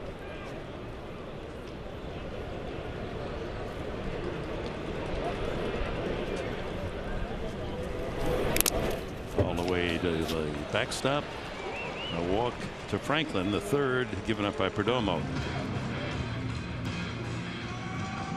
Corey Dickerson comes up. He's doubled to left off the top of the wall and a long out to center. He's hit it hard both times. Brandon Morrow. That's M-O-R-R-O-W. Brandon warming up in the Padre bullpen. He threw the ball extremely well the other day. He did. Called up from El Paso. Recovering from shoulder surgery last year early in the season. He started so well, and then it was a lost year. Wouldn't give up the dream. Keeps battling back. You notice that the bullpens here are a la San Francisco down the sidelines.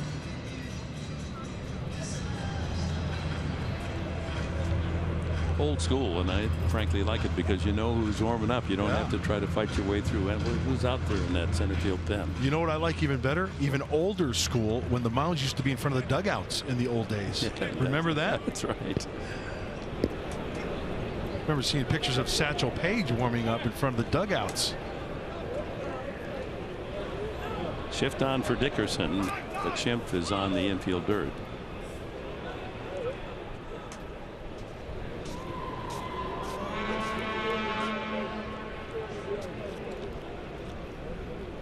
Three to 1 the score.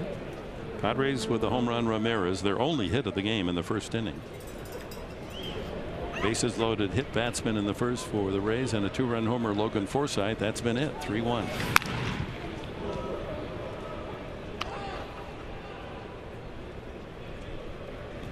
Back with you tomorrow night. Game 2, 4 o'clock here on Fox Sports San Diego for the start of action. Edwin Jackson, 3-1 as a Padre against young left-hander Blake Snell. He's 3-5. There it goes. And another steal. They're getting too big a jump on Perdomo. That's the third steal tonight. Yeah, it's not always on the catcher. A lot of it has to do with the pitcher. And in this case, let's check it out. High leg kick. And you know what? Some pitchers will want to go with the high leg kick so they can make a better pitch. Therefore, the runner gets a step or two. On that particular case there, on the whiff, you can see that the tag is not applied. Perdomo likes to go with the high leg kick. 1-1 now to Dickerson. 6th steal for Franklin on the year.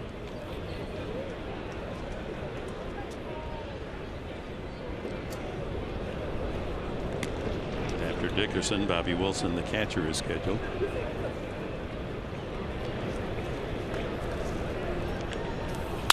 Ooh, broken bat and a foul ball. Yeah, one thing for certain here, under the roof in St. Petersburg at Tropicana Field, you can hear the sounds of the game. Oh yeah. Not a lot to absorb the sounds on a broken bat with very few fans in attendance. I'm not saying the sounds carry remarkably, but there's a young girl down there well beyond the dugout. I could hear her eating your candy cane.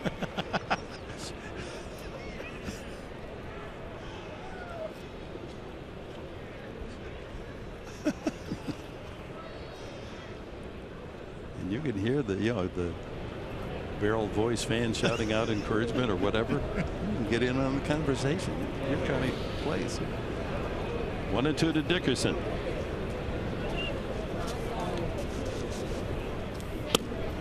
Inside. I just hope nobody had Mexican food today.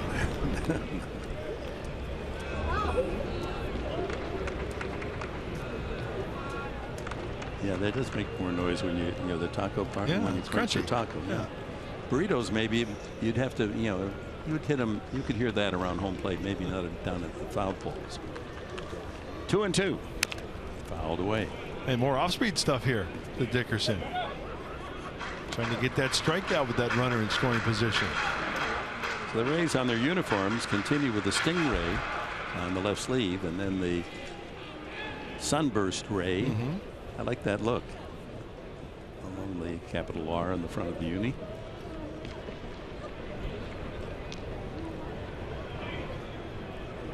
Franklin at second with one out. Again, the 2-2. Lifted to left. This is trouble here. Long run for Bethancourt. Does he see it? Yes. Makes a catch casually as he crosses the foul line. 2 away.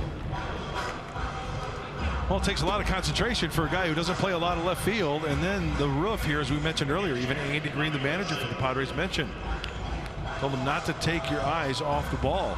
Get some communication from your teammates to help you out. 110 pitches, and Andy Green's on his way to the mound, and he's not going to have a conversation first. He's already signaled to the bullpen. But considering the start for Perdomo, he settled into quite a game. Not a hit allowed since there were one out in the second inning. Not a hit since. So a pitching change here in St. Petersburg.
Well, Luis Perdomo, after the first inning, it looked like it was going to be a rough night for the right-hander, but he settled in nicely. Why? Well, the two-seamers started working. He's still a little effectively wild there.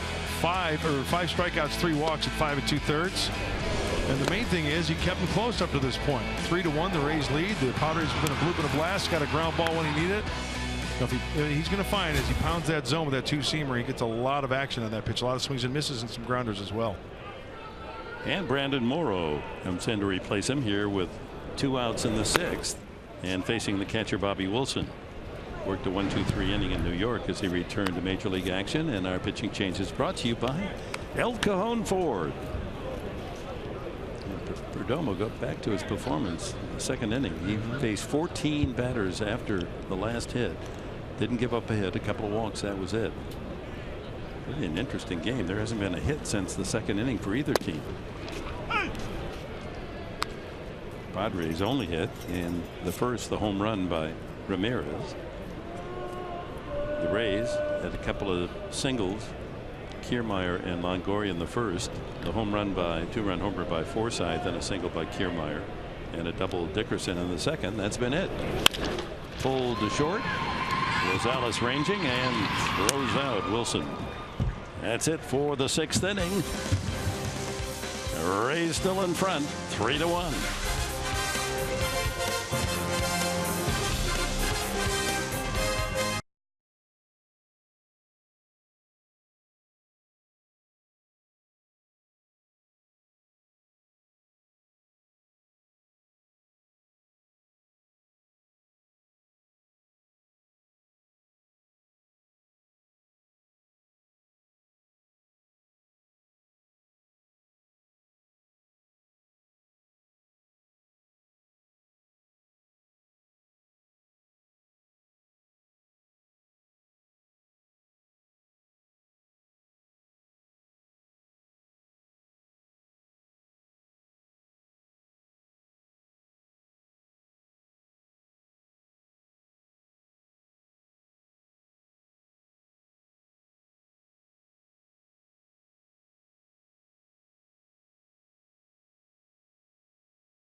Top of the 7th, the Padres trailing 3-1. Drew Smyly's been tough. Only one hit, the home run to Alexei Ramirez.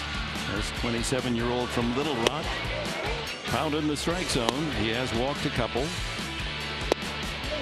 And he has struck out 3 tonight. And time for In the Driver's Seat, brought to you by Kia. And Smyly with only 1 run, 1 hit. Has indeed had a stranglehold on that steering wheel of the Padres tonight. Yeah, the fastball upstairs has been one of the reasons why he's been successful. Then dropping that breaking ball down in the zone. You know, going into this game, a strikeout per innings pitched, 130 innings, 130 strikeouts, a lot of them on that high heater.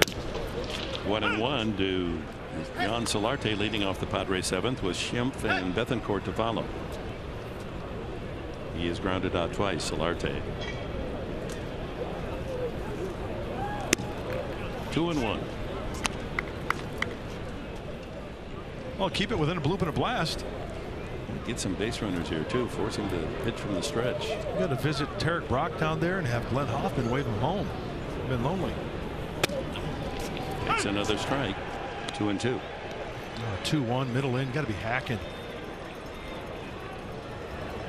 There's Tarek.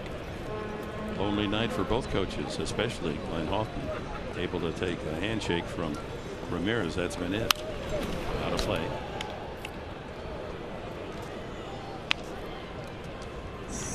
Time for the top tier player profile, brought to you by Arco. Yangervis Solarte, highest batting average in interleague play this year. He's on the same list with some pretty good names. 380 interleague. Slaps that one down into the right field corner. A long run for Miller, and it lands almost on home plate in the Rays bullpen area. So another chance for Solarte. A lot of foul territory here. Yeah, I'm sure that Miller was getting a lot of help from his bullpen down there. You got room, you got room. That was a long run. Another chance for Yangervis.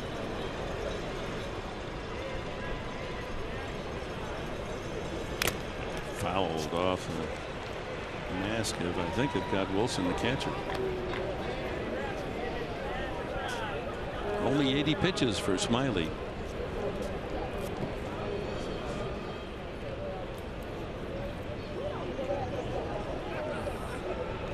Rookie last year, came up 12 starts, was 5-2. Ground ball, no, it's a high fly ball to left field, and Dickerson squeezes the first out. I lost that one in the roof. 1 out. Ryan Schimpf steps up. He has struck out both times.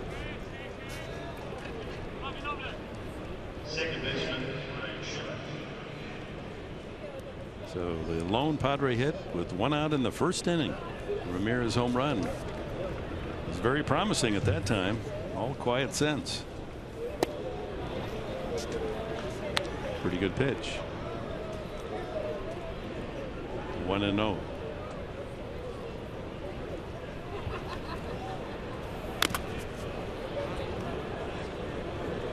You know, Smiley, we mentioned it, and it's worth mentioning again. 90-91 on the fastball, but still kind of sneaky fast with that heater. Notice some fastballs down the middle, but the Padre hitters haven't been able to connect. Looks like he hides the ball pretty well. Yeah, he gets up on him quickly. You're right. Quick with that arm angle or that arm action. Up and out over that hat. Getting on him quickly. Yeah, kind of short arms it from the back of the hat. Yeah. 2-1.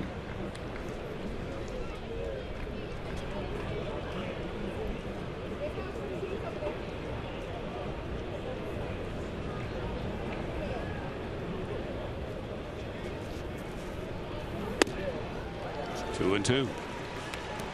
Well, the Padre bats have basically gone silent. Now there were home runs. We got 6 hits on Friday night and winning. All runs, 8 runs on 4 home runs, but only 6 hits total. And another strikeout. So Schimpf has been punched out all 3 times. So 4 strikeouts now for Smiley, and Christian Bethancourt is the hitter. This is a perfect example of what we're talking about. Look at that, right down the middle, 4-seamer, 90 miles an hour, and watch right behind his hat, right here, and then all of a sudden, bang! It's right. See how it quickly comes out of the back of that hat, and from a hitter, it sneaks up on you quickly, I would think. Bethancourt hits that one very well to center field. Kiermaier going back to the 404 sign, and just enough room to make the catch. Bethancourt flirts with a homer just shy, and the Padres gone in order again.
That last crisp sound of the home run off the bat of Logan Forsythe, the difference in the game, 3-1 as we go to the last of the 7th inning. Visit all 30 major league ballparks and go Padres. So he's got his priorities in good shape. Nice. Forsythe leads it off here in the 7th.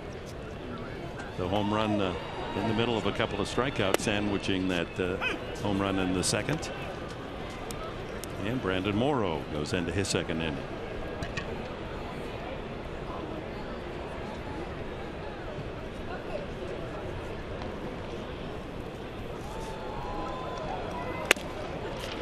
Forsythe lost a good deal of time, and with 15 home runs, it could be much higher. He lost a month or so, hit in the back. He actually had a slight fracture of the shoulder blade.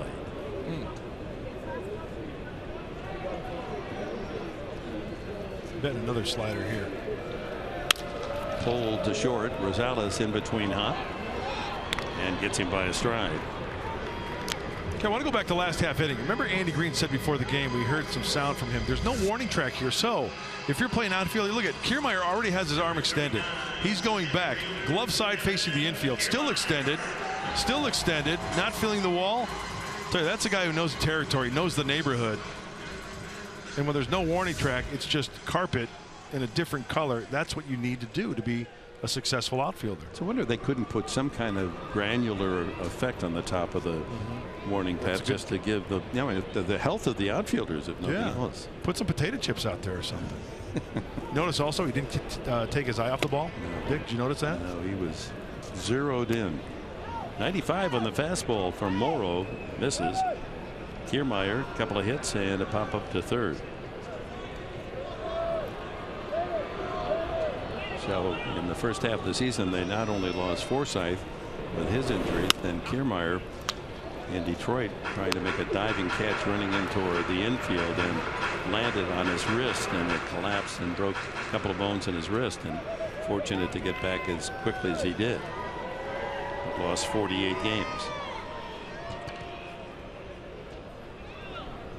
2-0. 3-0.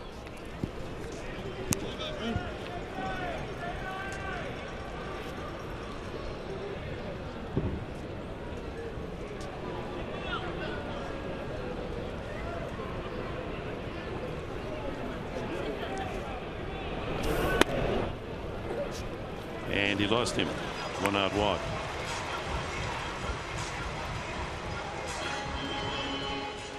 Yeah, back in 2011, remember that final day of the season, all the excitement around baseball, including here in Tampa Bay, and Evan Longoria lines one over the short wall and left, and that got Tampa Bay into the playoffs. I mean, it was just, they kept switching game to game to game, and something dramatic was arising at each spot, and Longoria did the job here. That's nice how they named that area 162 landing. Very creative. I mean, that ball just made it out too. Longoria takes it outside. It's remindful of maybe the most famous home run in playoff history in the National League, the Bobby Thompson home run at the Polo Grounds, hooking one over the short porch in left field. Ernie Harwell telling me that it's hit high in the air to right, and Myers crosses the foul line. He's got room in that bullpen, and there's two away. That it was such a short distance, and he thought it'd be a home run, and then he held his breath. He said, "Oh my God, I may have blown the call. Maybe that's not going to go over. It's not hit that hard."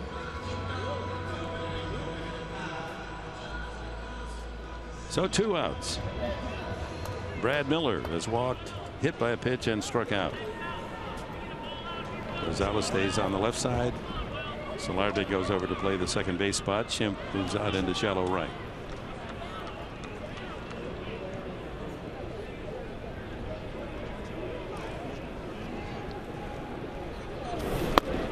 So that hit total trending in not a positive way for the Padres. 6 hits on Friday night, 4 of them home runs. Then 5 hits in the 11 inning game. They lost 3-2. 4 hits yesterday, and only 1 hit tonight. Yeah, I think every team goes through it. I mean, we've seen the Cubs before the All-Star break, 5-15. We've seen the Tigers have a skid. I mean, even the teams in contention have that little funk in their schedule. It's where it kind of hurts them in the record. With the Cubs, though, man, how about the way they're playing now? That's the most important thing. And hitting is contagious. It just seems like you get several guys hitting, and it just picks up the whole club, and then the reverse happens when ground ball sharply. Oh, what a knockdown by Rosales. The throw in time. What a play. A rocket at Rosales, able to smother it, and with that strong arm of his, deny Miller a base hit. That's the defensive play of the game.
Eighth inning, it's Brad Boxberger, former Padre, relieving Drew Smyly. A bit surprising that Kevin Cash has lifted Smyly, pitching a one-hitter, only 87 pitches. Yeah, maybe the Padres will have better luck against their former teammate. And 2 stints on the DL for Boxberger, and look at the splits, not good. 364 lefties and 364 right-handers. Pretty consistent. Norris leads it off, behind in the count quickly, 2 strikes with Wallace to follow, and then Rosales.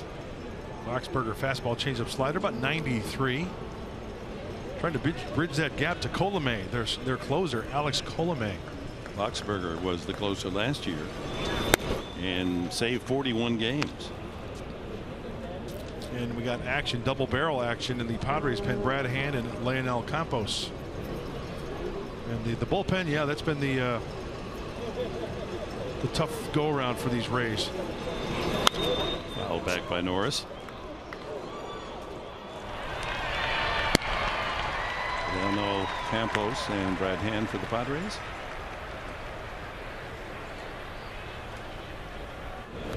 Eighth inning, 3-1 Tampa Bay. Not a hit in the game since the second inning for either side.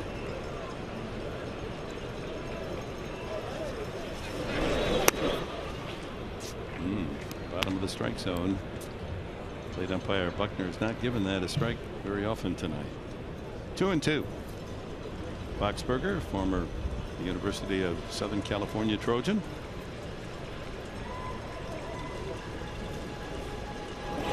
Oh!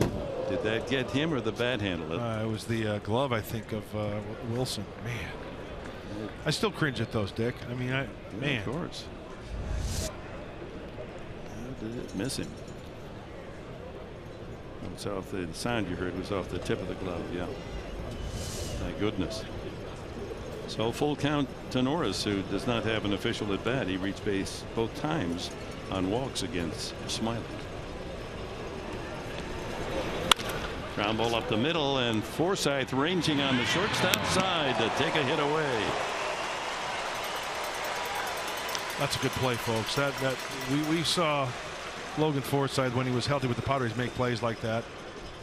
It's not only getting to the baseball and the clean pickup, but also the accurate throw on the run. And that's pretty accurate. Sure, he had to go to his right a little bit. Miller having to stretch that way, but that's a darn good play. Brett Wallace has grounded out both times. And at the 3-1 lead for Tampa, trying to not have any base runners late in this game. That's something Brad Boxberg could smile at. Boxberger's had an interesting baseball life. He was drafted in the first round by the Reds, and remember, he came over to the Padres in that big trade that sent Matt Latos from San Diego to Cincinnati, and Yasmani Grandal, Yonder Alonso, Boxberger to the Padres, and Edison Volquez was in that deal as well, coming to San Diego. And then the Padres traded him along with Matt Andriese, a pitcher, Logan Forsythe, to Tampa Bay. High fly ball up into the roof. Right fielder Franklin puts it away for the second out. 2 outs here in the 8th. From Franklin's reaction, he didn't see it initially. Rosales is 0 for 2, flied out and fouled out.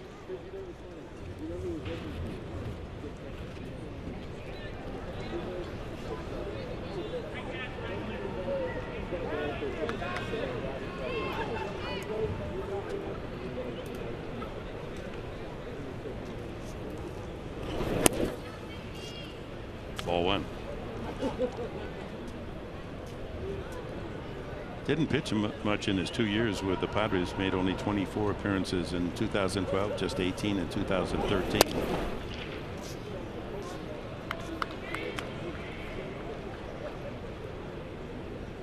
Had trouble with the home run ball, but he certainly has found his game here in Tampa Bay.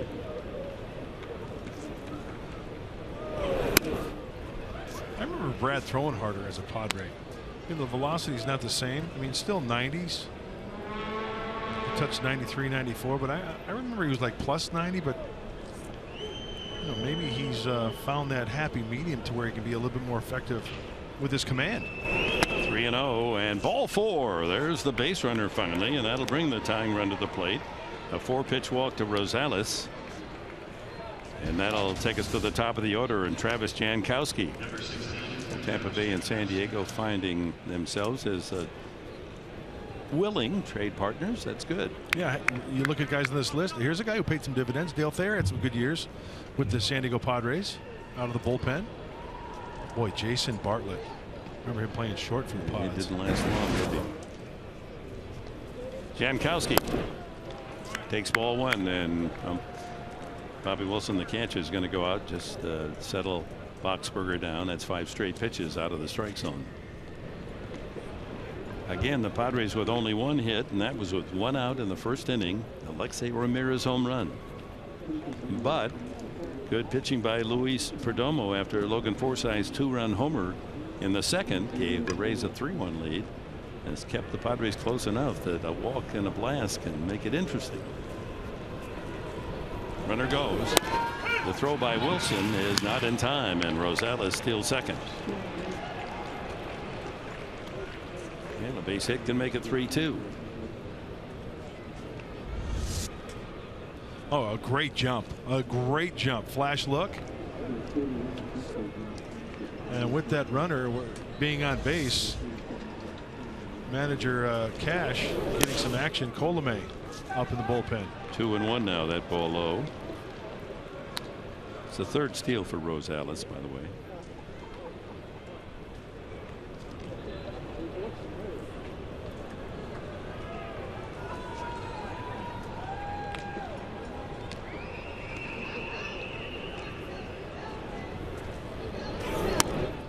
Low, 3-1. So the last 8 pitches, only 1 strike from Boxberger. Alexei Ramirez would be next.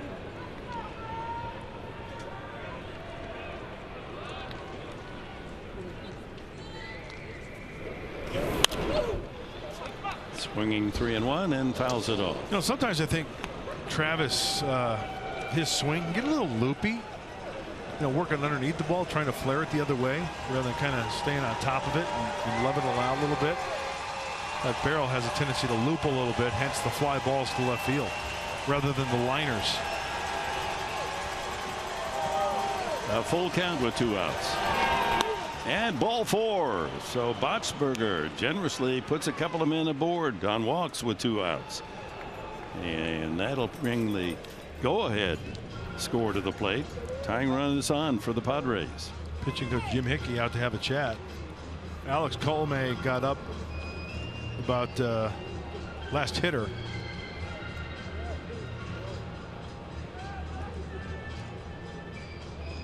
Ramirez the only hit in the game for the Padres, and it was a home run, his 5th of the year in the 1st inning.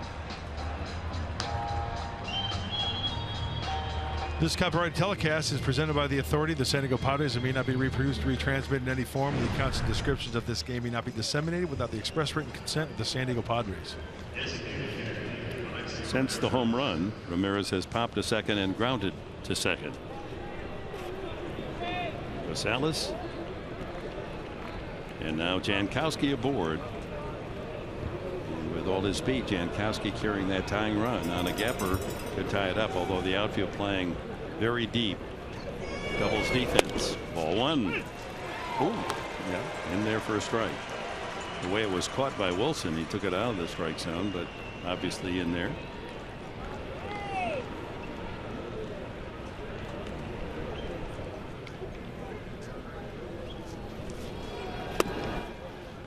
Low 1-1. And here back in the 1st inning, Ramirez with a big swing and the home run deep into the left field seats. Excuse me while I kiss the sky. 1-2. Well, that's paint right there by Boxberger. That's exactly where he wants to be. Been a better hitter with runners in scoring position than overall. Overall, his record at .238.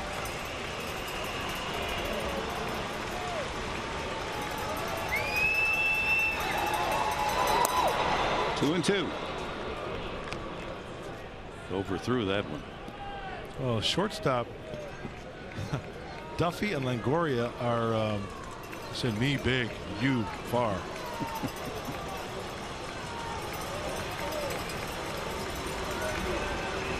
Two on, 2 out, 2-2 the count.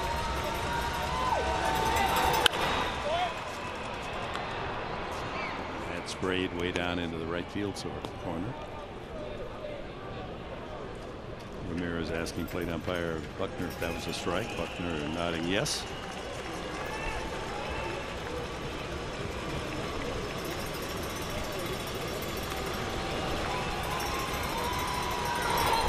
Ground ball right at Forsythe, and the inning comes to an end. Padres leave 2. They're still sitting on 1 hit in the game.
Since Padres Baseball, brought to you by Rancho Chrysler Jeep Dodge Ram.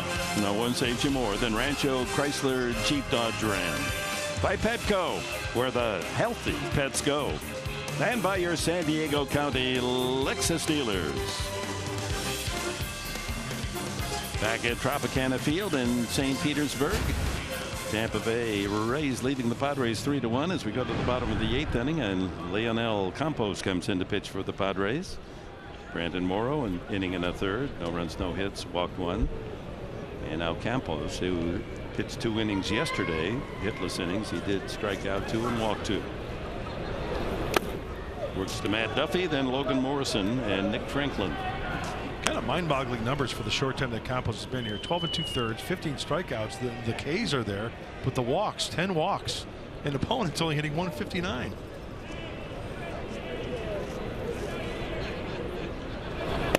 Breaking ball in there, 1-1.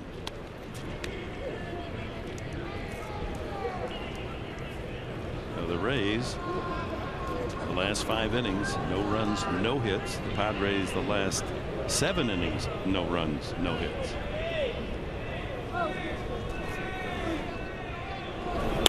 Way outside, 2-1.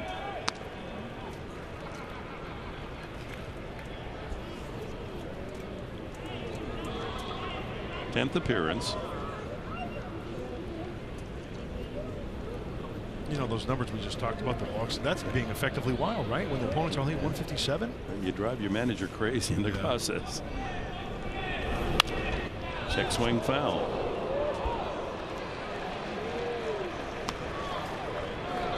Don't go to sleep down there in that lower deck. Always watching the ball.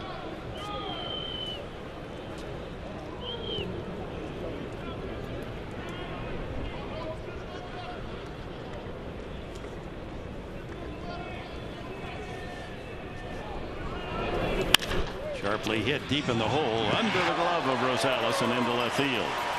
Duffy aboard on a base hit. Rosales was going to be able to get to that one, but skidded underneath the leather into left field. Yeah, his reaction, I think, tells it all. According to Adam at shortstop, I think he thinks he should have had this ball just under the reach of his glove, and his reaction is like, ah. So Duffy with the first hit since the 2nd inning for the Rays. Hey, he's not an everyday shortstop, but I'll tell you what, he's a kid you put out there and you know he's going to give 100% each and every time. Wishes he had that one back. Brings up Logan Morrison. Grounded out twice and was hit by a pitch with the bases loaded. That knocked in brought in the first run for the Rays in the 1st inning. Campos has to bear down now. Check these Rays right where they are and give the Padres a chance in the 9th. 6 hits now for Tampa Bay. They had 5 hits off Perdomo in the first 2 innings. Off the head of the bat foul. And then Perdomo got into his pitching rhythm and command and was brilliant from the 2nd inning on. Wound up 5 2/3 innings, 3 runs on 5 hits, but that all happened in the first 2 frames. Struck out 5.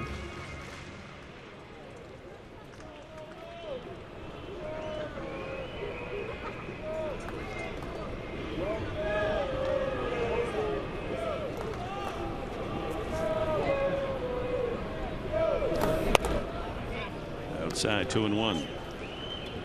Morrison will celebrate his 29th birthday in a couple of weeks. Last year at Seattle hit .225 with 17 homers. This year he's hitting .228, almost the same, and 10 home runs. He's just off the injured list. Back tonight. Runner goes, and a line drive, base hit to right field. That'll go all the way to the wall, and with the runner Duffy going on the pitch, he's being waved around. He'll score. It's 4-1. A ringing double to right off the bat of Logan Morrison. Well, it's been quiet for both teams after the first couple innings. So the Rays trying to get something going, putting the runner in motion, and Morrison, who's got that line drive swing and can run into one once in a while, it tops this one. And Matt Duffy, who's got decent speed because he is running, scores easily on that double. And that is a big run for Tampa. Brings up Nick Franklin. Myers playing right field tonight, got to it in a hurry, but you see Duffy running all the way, so he's got a 45-foot head start. You know what? It was a 2-1 count. So, you know, was it a straight seal? He had the flash look. May have been a hit and run. Any way you look at it, the pitch was right there, and he was hacking. Franklin, a strong bunt, and he moves the runner over to third. 5-3 on the putout.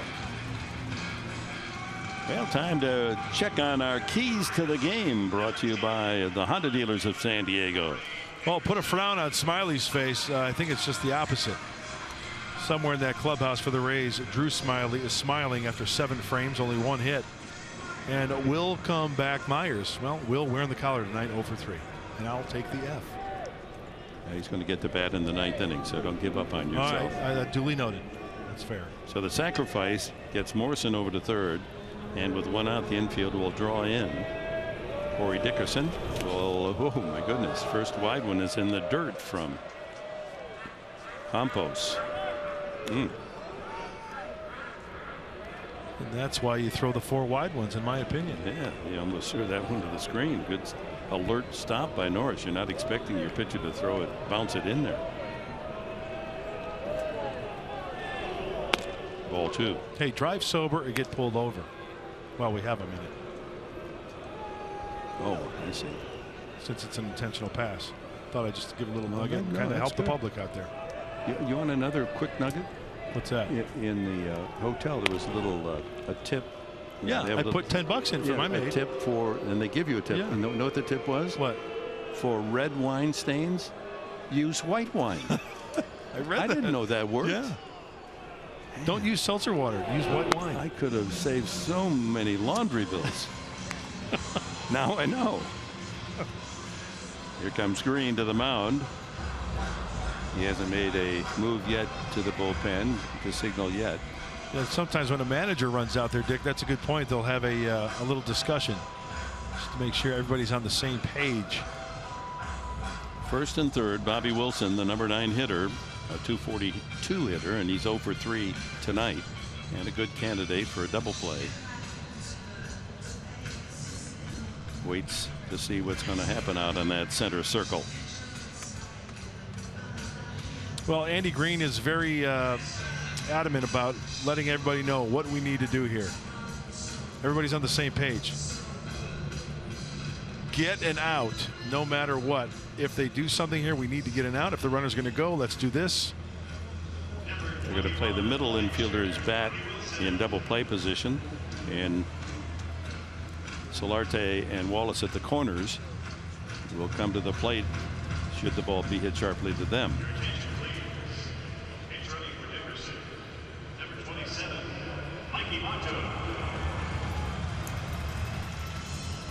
Pinch runner is Mikey Matuk. So he carries the mail there at first base, running for Dickerson.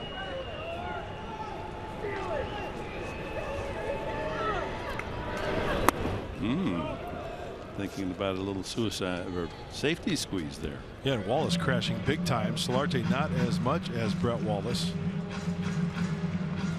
So in the inning, Duffy led off with a single under the glove of Rosales at short. Morrison brought him home with a double into the right field corner.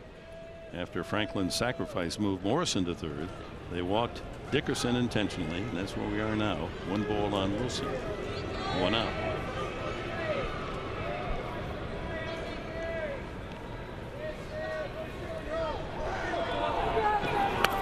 Well, he was going to swing that time, and that brought Brett Wallace up to a quick skid as he was charging hard from first base. 2-0.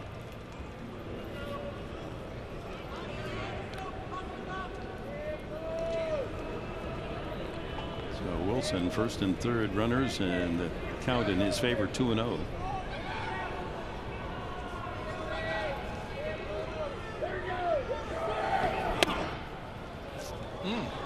doesn't get the call again. It's been consistent.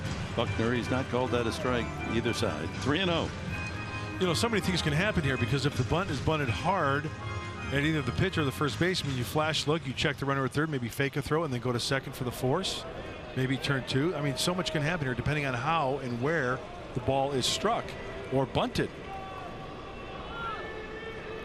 Probably taking here. Well, you know what? He might have the green light. 3-0. He might. And not swinging. 3-1.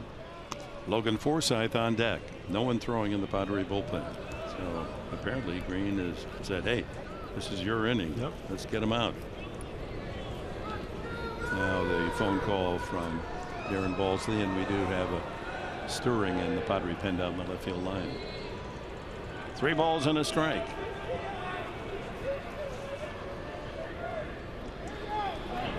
Runner goes, and the pitch is fouled away. Matuk at first base, breaking on the pitch, trying to stay out of that double play. Brad Hand, the left-hander, gets up. There's your matchup. Tomorrow night we'll be on the air at 4 o'clock with Padres baseball.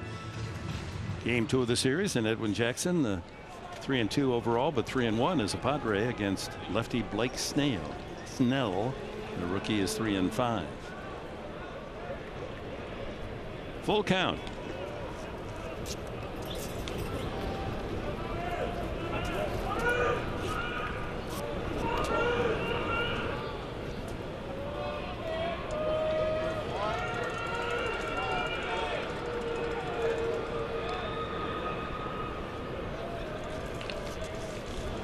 Runner goes in the dirt, ball 4. The bases are loaded. So a troubled inning for Leonel Campos. Let's go to our Bill Howe play of the game. Second inning, 1-1 tie. Logan Forsythe, the ex-Padre, clubs one over the left center field fence. His 15th homer of the year. And that's the difference in the game until this 8th inning, 3-1. Now it's 4-1. Our Bill Howe play of the game. Right-hander against right-hander, so manager Gray is going to stay with Campos. Has given up 2 hits and 2 walks now in the 8th inning and a run.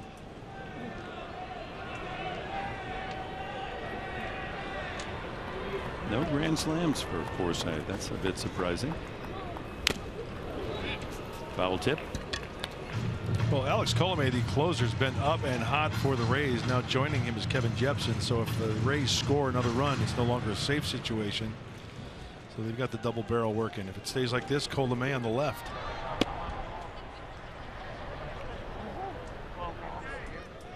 One strike to Forsythe. Bases full. 1 out. High fly ball. Not very deep. Bethancourt's got an arm. Here comes the throw to the plate. Not in time. 5-1. Third RBI of the night for Forsythe. Bethancourt double clutched on it, didn't catch it cleanly and make the transfer. With his arm, you thought, boy, this has got a chance. Yeah, I was thinking the same thing, because earlier in the year, remember, we saw 96-97 out of the arm of Bethancourt. I think he did everything right. He circled himself around that fly ball, got himself to a good position. Kind of hesitated a little bit, though. Yeah. Took another skip and hop. Wow. So Morrison comes in on the sac fly from Forsythe. 5-1. So Colomé will now sit down in that bullpen for the Rays.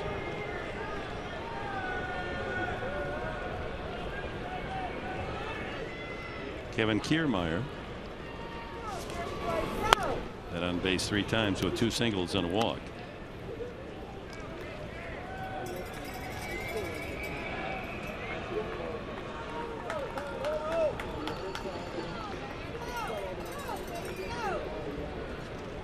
And 2 stolen bases. 2 on, 2 out. 1-1 now. Kiermaier.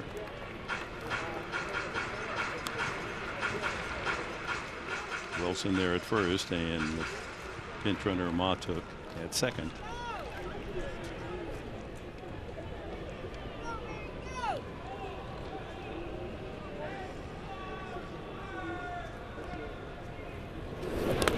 And that one in the dirt, skips away from Norris. And both runners advance on the wild pitch.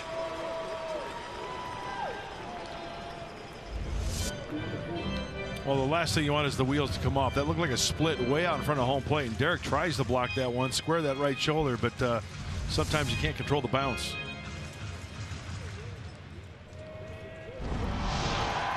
So Campos struggling here in the 8th inning.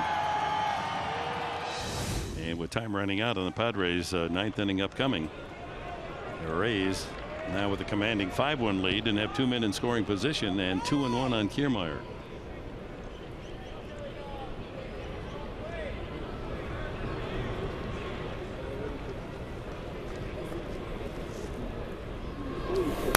Three and one.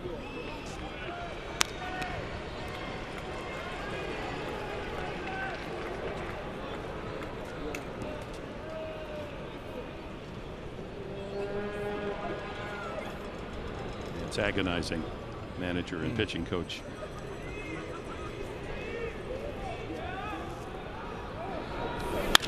That ball is drilled to right field, and Kiermaier has a 3-run homer.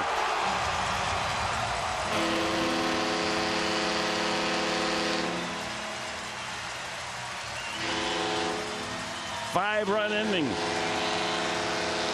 And it's been blown apart by the Rays. Kiermaier's 7th homer of the season.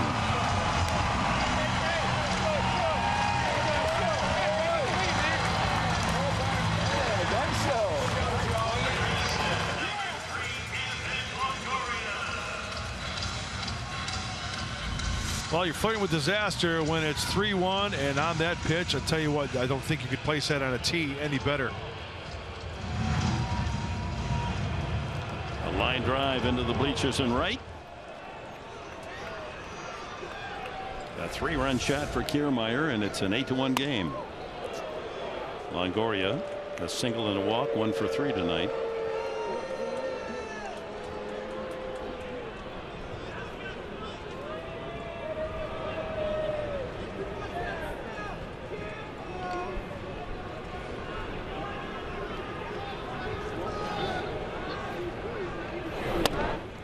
In the inning, a single, RBI double, intentional walk, regular walk, sac fly, 3-run homer.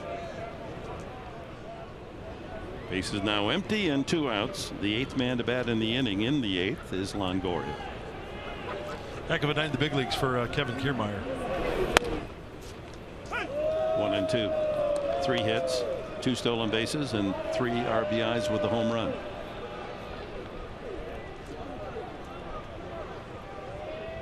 Not bad for a kid not drafted out of high school.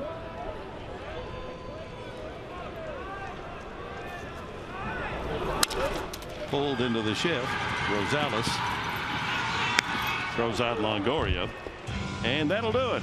But 5 more for the Rays. It's 8-1.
Back at Tropicana Field, and time now for our Carl's Jr. star of the game, Drew Smyly. 7 innings of 1 hit, 1 run ball. The only hit allowed, a home run by Alexei Ramirez in the first inning. Yeah, that was that pitch at Ramirez being the DH. He turned on the fastball, but other than that, Smyly was going upstairs, downstairs, the breaking ball down by the back feet of these hitters for the Padres, and he shut them down after that first inning. Not throwing hard, but he had the sneaky fastball working tonight. Kevin Jepson comes in to pitch the 9th inning for the Rays. 8-1 the score, and the Padres with only 1 hit and have been blanked since that first inning. Myers, Solarte, Schimpf against Jepson.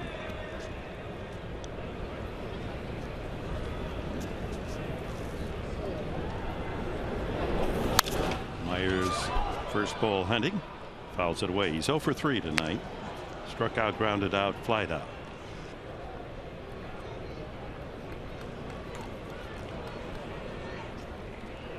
Matuk stays in left field for Dickerson, for whom he ran.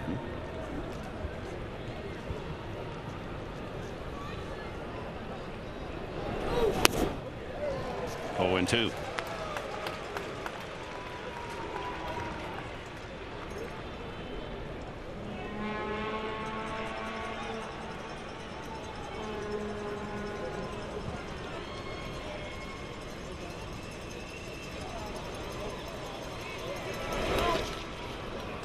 Footer.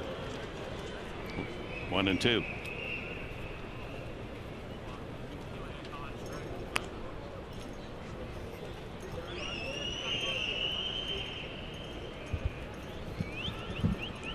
Shift on for Myers. If anyone would love to have a base hit in a nice series, it'd be Myers, just to show these Tampa Bay fans that he's enjoying his life as a Padre, and they let a man with considerable talent go. Stays alive. 1 and 2. So Campos, 1 inning, 5 runs, all earned, 3 hits, 2 walks, no strikeouts. And if the Padres should lose, Perdomo will absorb his 7th loss of the season.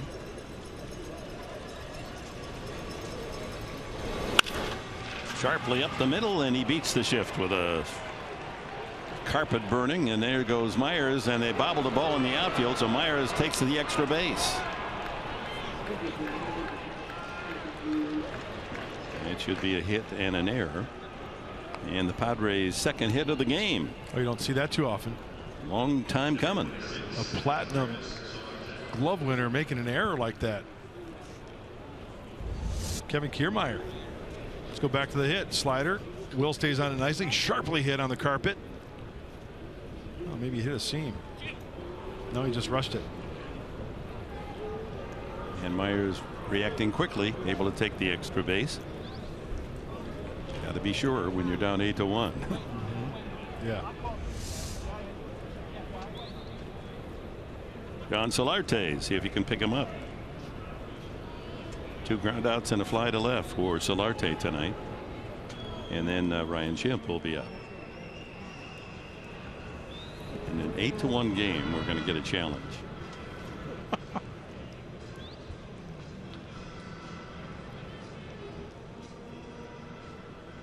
Never in doubt. I understand all of that, but at times it is a bit ludicrous.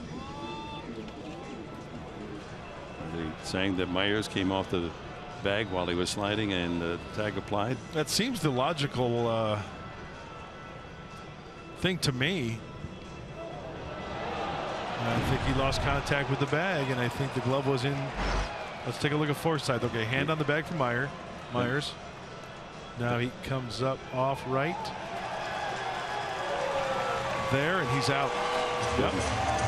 Oh, that's happened before. He was there in plenty of time. So 1 away in the 9th. What else can go wrong?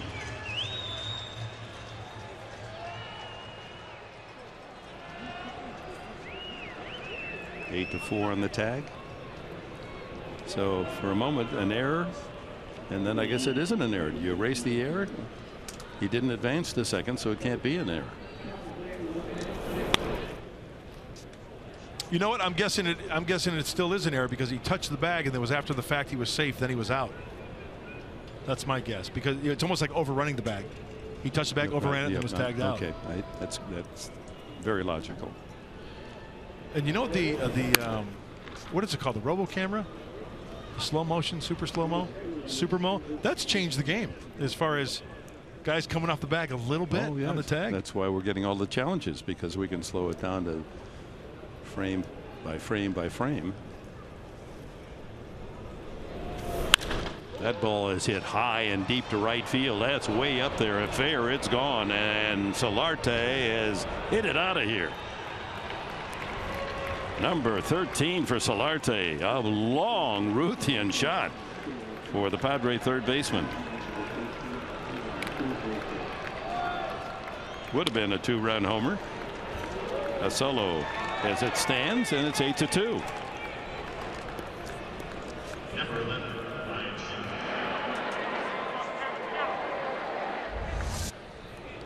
This ball's crushed. Middle in. Yeah, he likes it down and in. He sure does.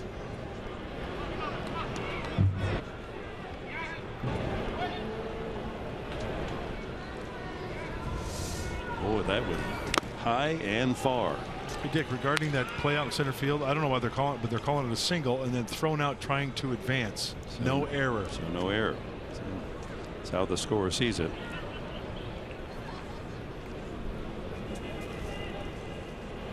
I guess he was never safe since he never made complete contact. Oh, man. Cover your children's ears.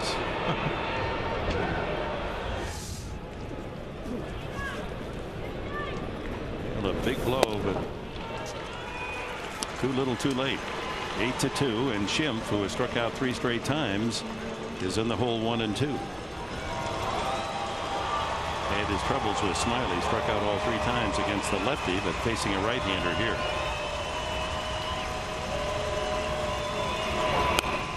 Two and 2. So the Padres continue on this road trip to hit home runs, and the last 4 games, all the runs except 1 have been on home runs. 2 home runs tonight, accounting for the 2. 1 run yesterday in the 9th inning was the exception. A couple of singles around a defensive indifference in the 9th inning. 2 home runs, the only run scored in the 3-2 extra inning loss. 2 home runs, and then 8 runs on 4 home runs on Friday night. And that's 4 for 4. A tough night for Schimpf. 4 times he's been punched out. And down to the final out, Christian Bethancourt. All 3 times he sent one to center fielder Kiermaier.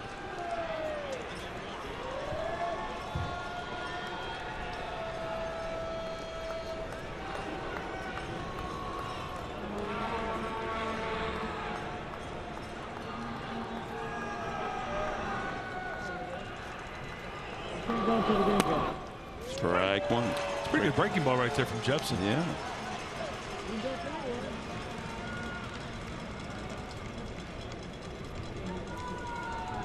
Well, a defeat would drop the Padres 18 under 500. That would be the biggest deficit of the year.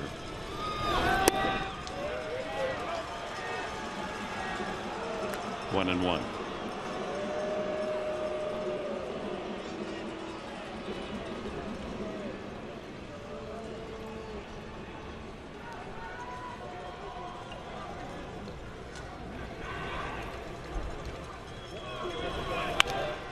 Excuse me, foul, and it's 1 and 2. Follow Padres baseball live with MLB.com at-bat apps. Stay up to the moment, any moment. Game day, live game video highlights, StatCast, news, and more. Download MLB.com at-bat, the #1 app for live baseball on your phone and tablet. Smallest crowd of the season to see the Padres. 10,417 here at Tropicana Field. Trying to make some noise, get that final out. Too high, 2 and 2. Again, 10,417 here on a Monday night at Tropicana Field.